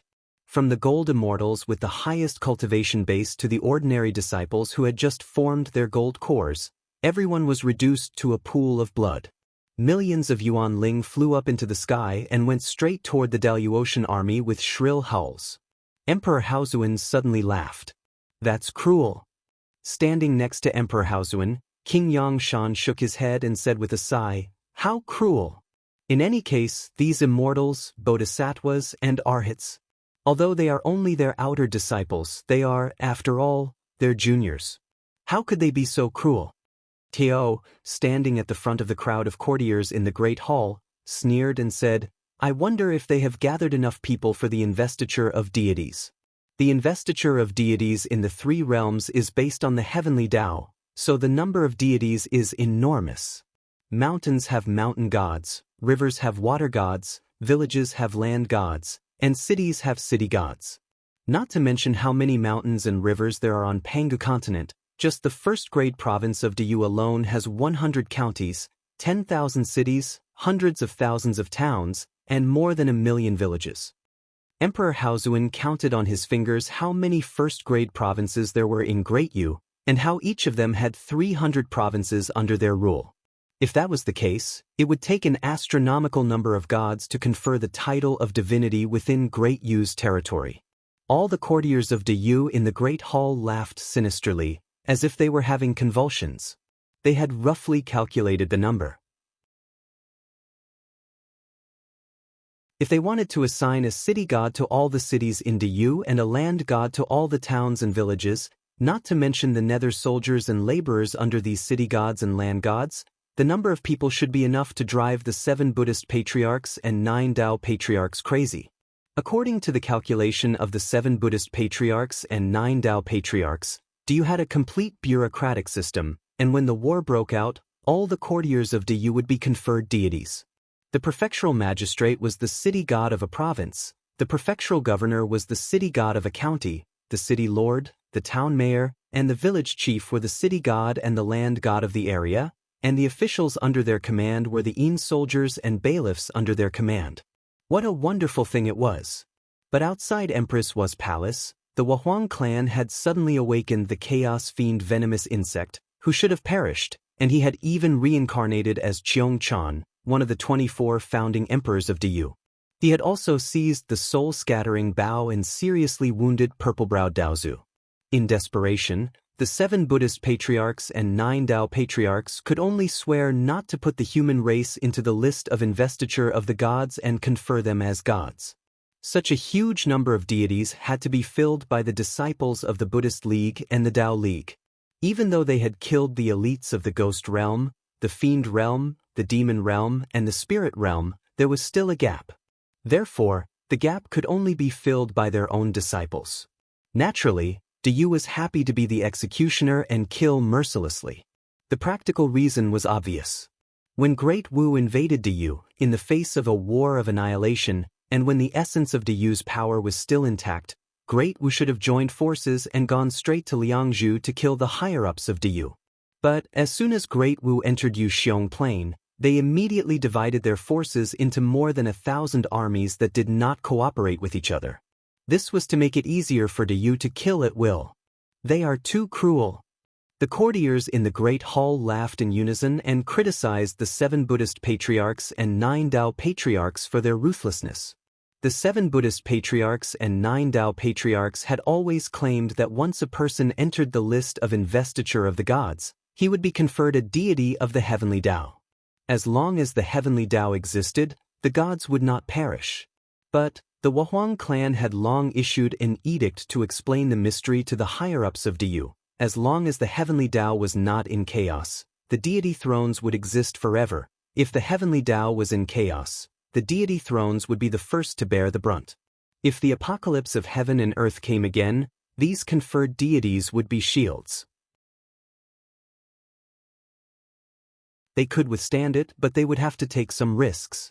But, if they could not withstand it, the heavenly Tao would be in chaos, and they would immediately be crushed into powder, losing even the chance to be reincarnated.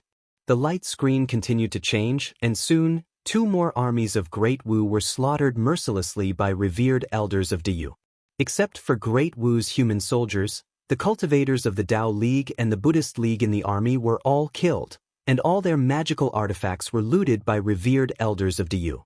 These flying swords and magical artifacts were also the best materials for crafting Diyu's armaments if they were melted and smelted again.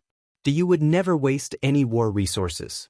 Especially at the critical moment when the war of deification was about to come to an end, every resource must be carefully collected.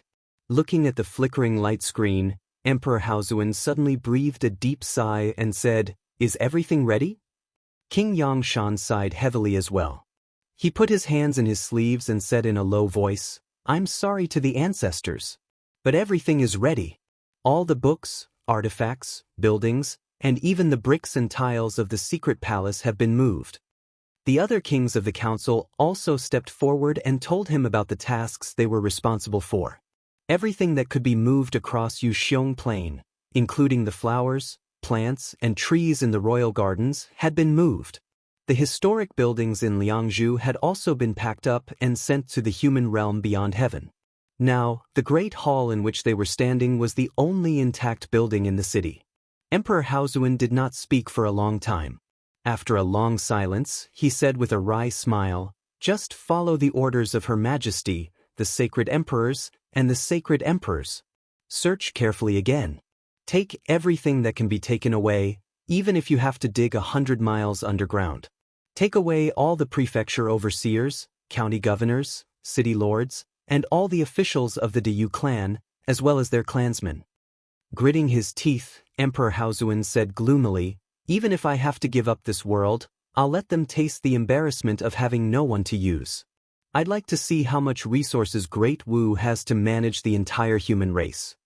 After pondering for a moment, Emperor Haozuan stamped his foot and said with a cold grin, "Everything has been arranged underground?" The courtiers nodded at the same time, their faces filled with gloomy killing intent as they reported in unison that everything had been arranged. 3 months later, Great Wu's army, which had gone through hardships and suffered heavy casualties, broke into Liangzhu. Emperor Haozuan, the current emperor of Diyu, all the courtiers of Diyu, and even the lowly servants in the villages and towns had disappeared without a trace. The whole of Diyu had fallen into a situation where there was no one to govern it. Also gone were the countless treasures that Diyu had accumulated over the generations. In the vast Yuxiong Plain, everything that could be looted was taken away, except for the mountains and rivers. In the words of the exasperated Liu Bang, Yuxiong Plain had become cleaner than a rice bowl that had been licked by 1,000 dogs. The higher-ups of Diyu moved all the civil and military officials, all the well-trained soldiers, and a large number of people to the human realm beyond heaven. After that, the Wahuang clan and the many Dao-fusing saints of the Saint Alliance issued an edict at the same time. From today on, the human realm beyond heaven was completely sealed off, and anyone who dared to invade would be killed by the Wahuang clan and the others. Like a game, Great Yu, which had ruled Pangu continent for countless generations, disappeared overnight. A yellow dragon flag was erected listlessly on the ground where Great Yu used to be, which had been almost plundered to the ground. Standing under the flag was Liu Bang, who was looking at the empty Liangzhu and cursing angrily. Not even a copper coin was left. "You are too good at looting."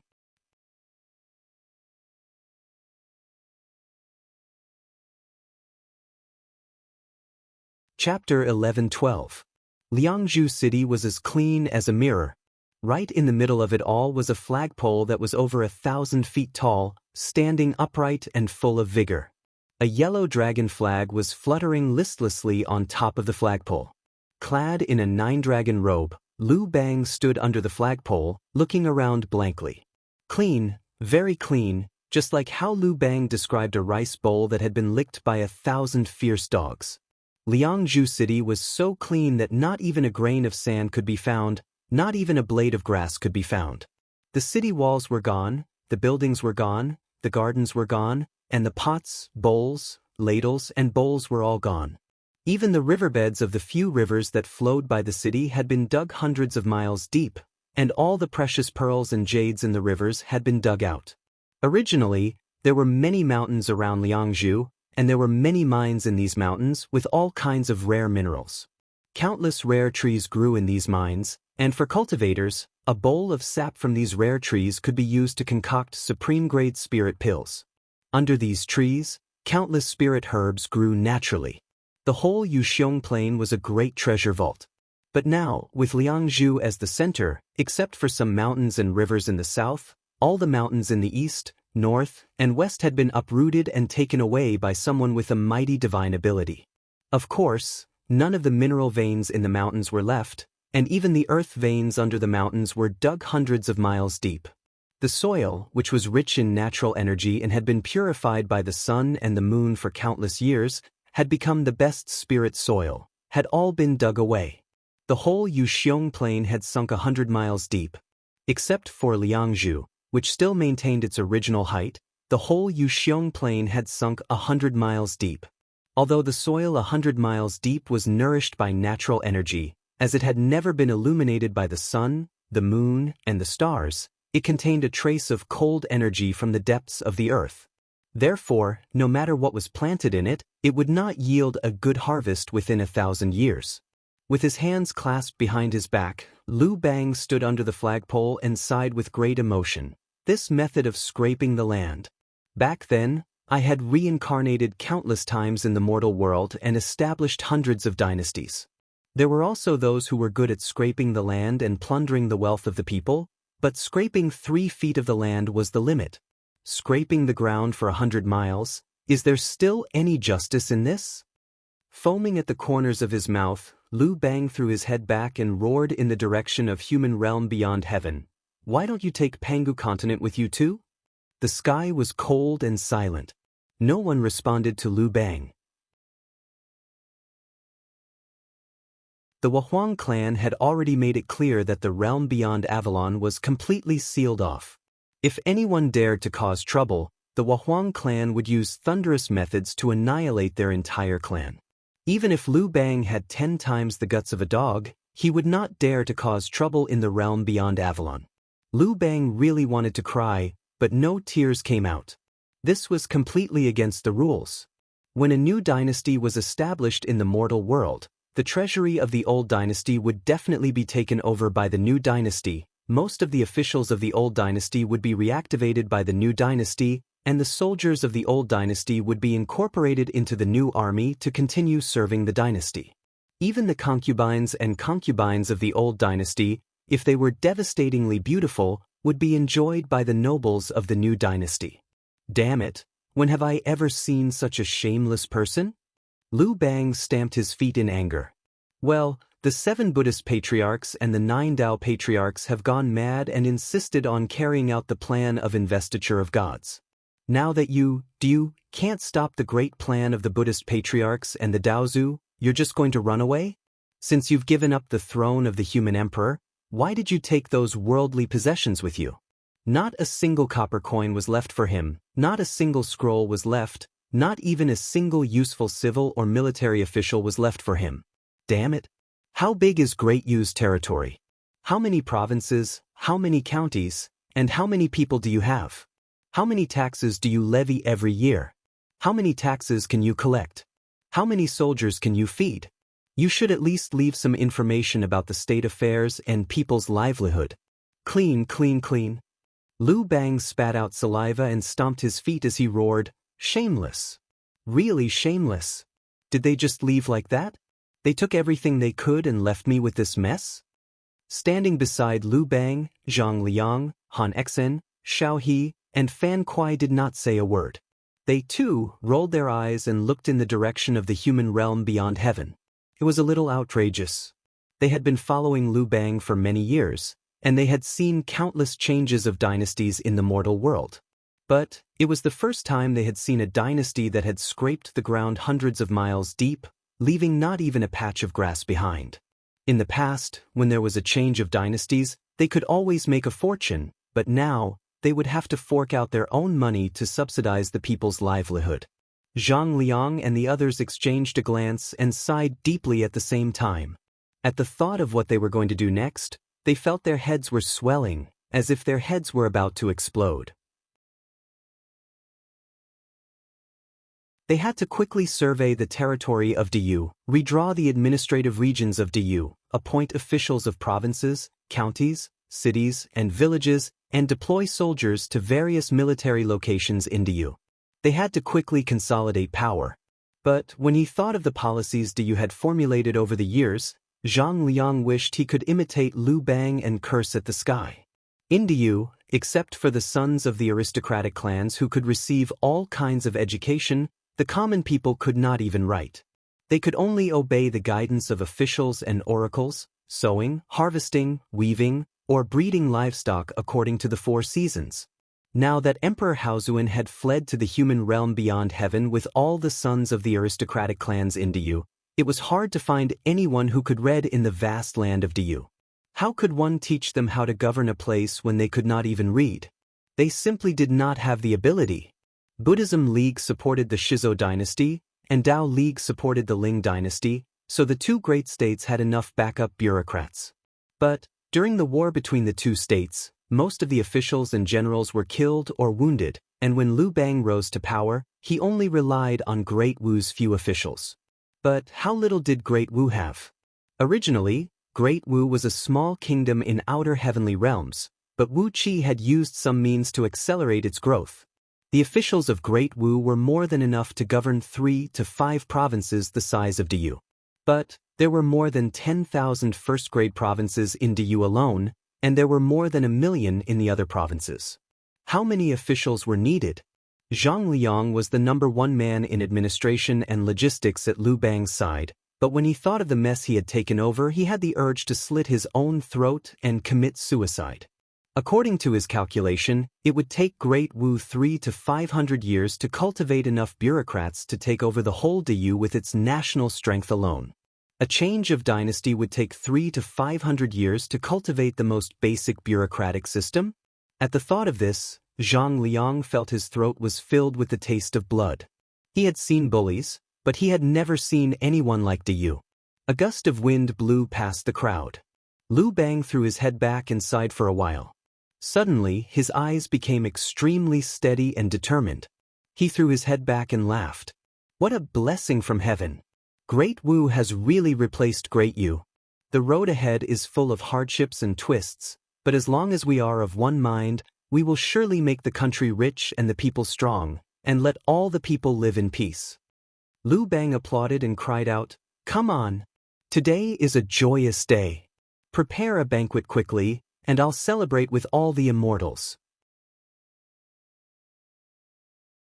A few large leaves were rolled up by the gust of wind and slapped hard on Liu Bang. The leaves were shriveled and yellow, and there was no energy left in them. Presumably, that was why they were left on Yuxiong Plain.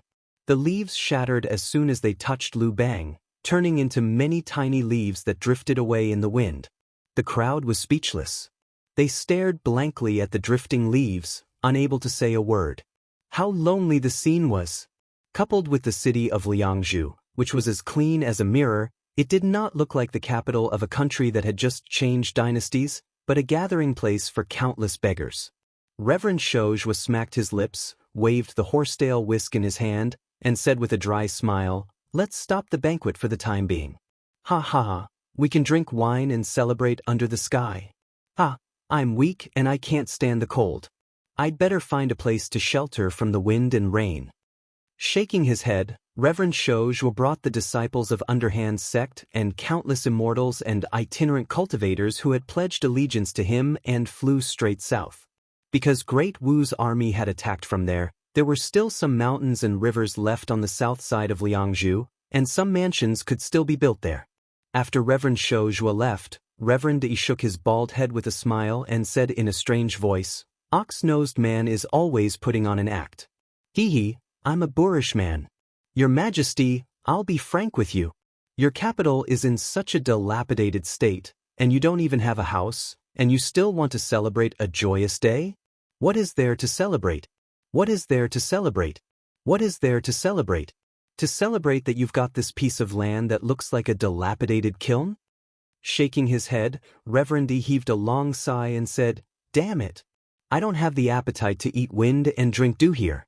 My children, follow me to the south and seize a few good mountains and rivers to build your sect. Don't let that ox-nosed man monopolize them."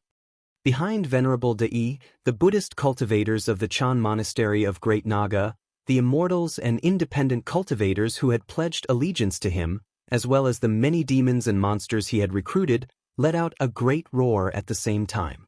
They all rose up with golden, auspicious clouds and demonic winds, rolling off towards the south. Liu Bang was so infuriated by Reverend Dai and Reverend Shou Zhuo that he almost vomited blood.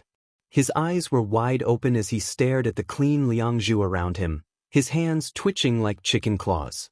He looked like he could not wait to draw his blade and kill someone. On the other hand, the revered Buddha of the Buddhist League and the sect masters of the Tao League who had accompanied the army all the way here sat cross-legged on their lotus thrones and clouds, looking down at their faces as if they had not heard Reverend Shou Zhuo and Reverend Dai's complaints. They were also very dissatisfied with the way Liu Bang had been handled. Prepare a feast to celebrate? You, Liu Bang, are shameless enough to celebrate your victory in this godforsaken place, but these peak experts of Buddhism and Taoism are shameless enough to accompany you in your madness. Reverend Dai was right. This place is like a dilapidated kiln. Yet Liu Bang is bold enough to invite these lofty revered Buddha of the Buddhist League and sect masters to eat and drink in a place like this? Do you think you're sending off beggars?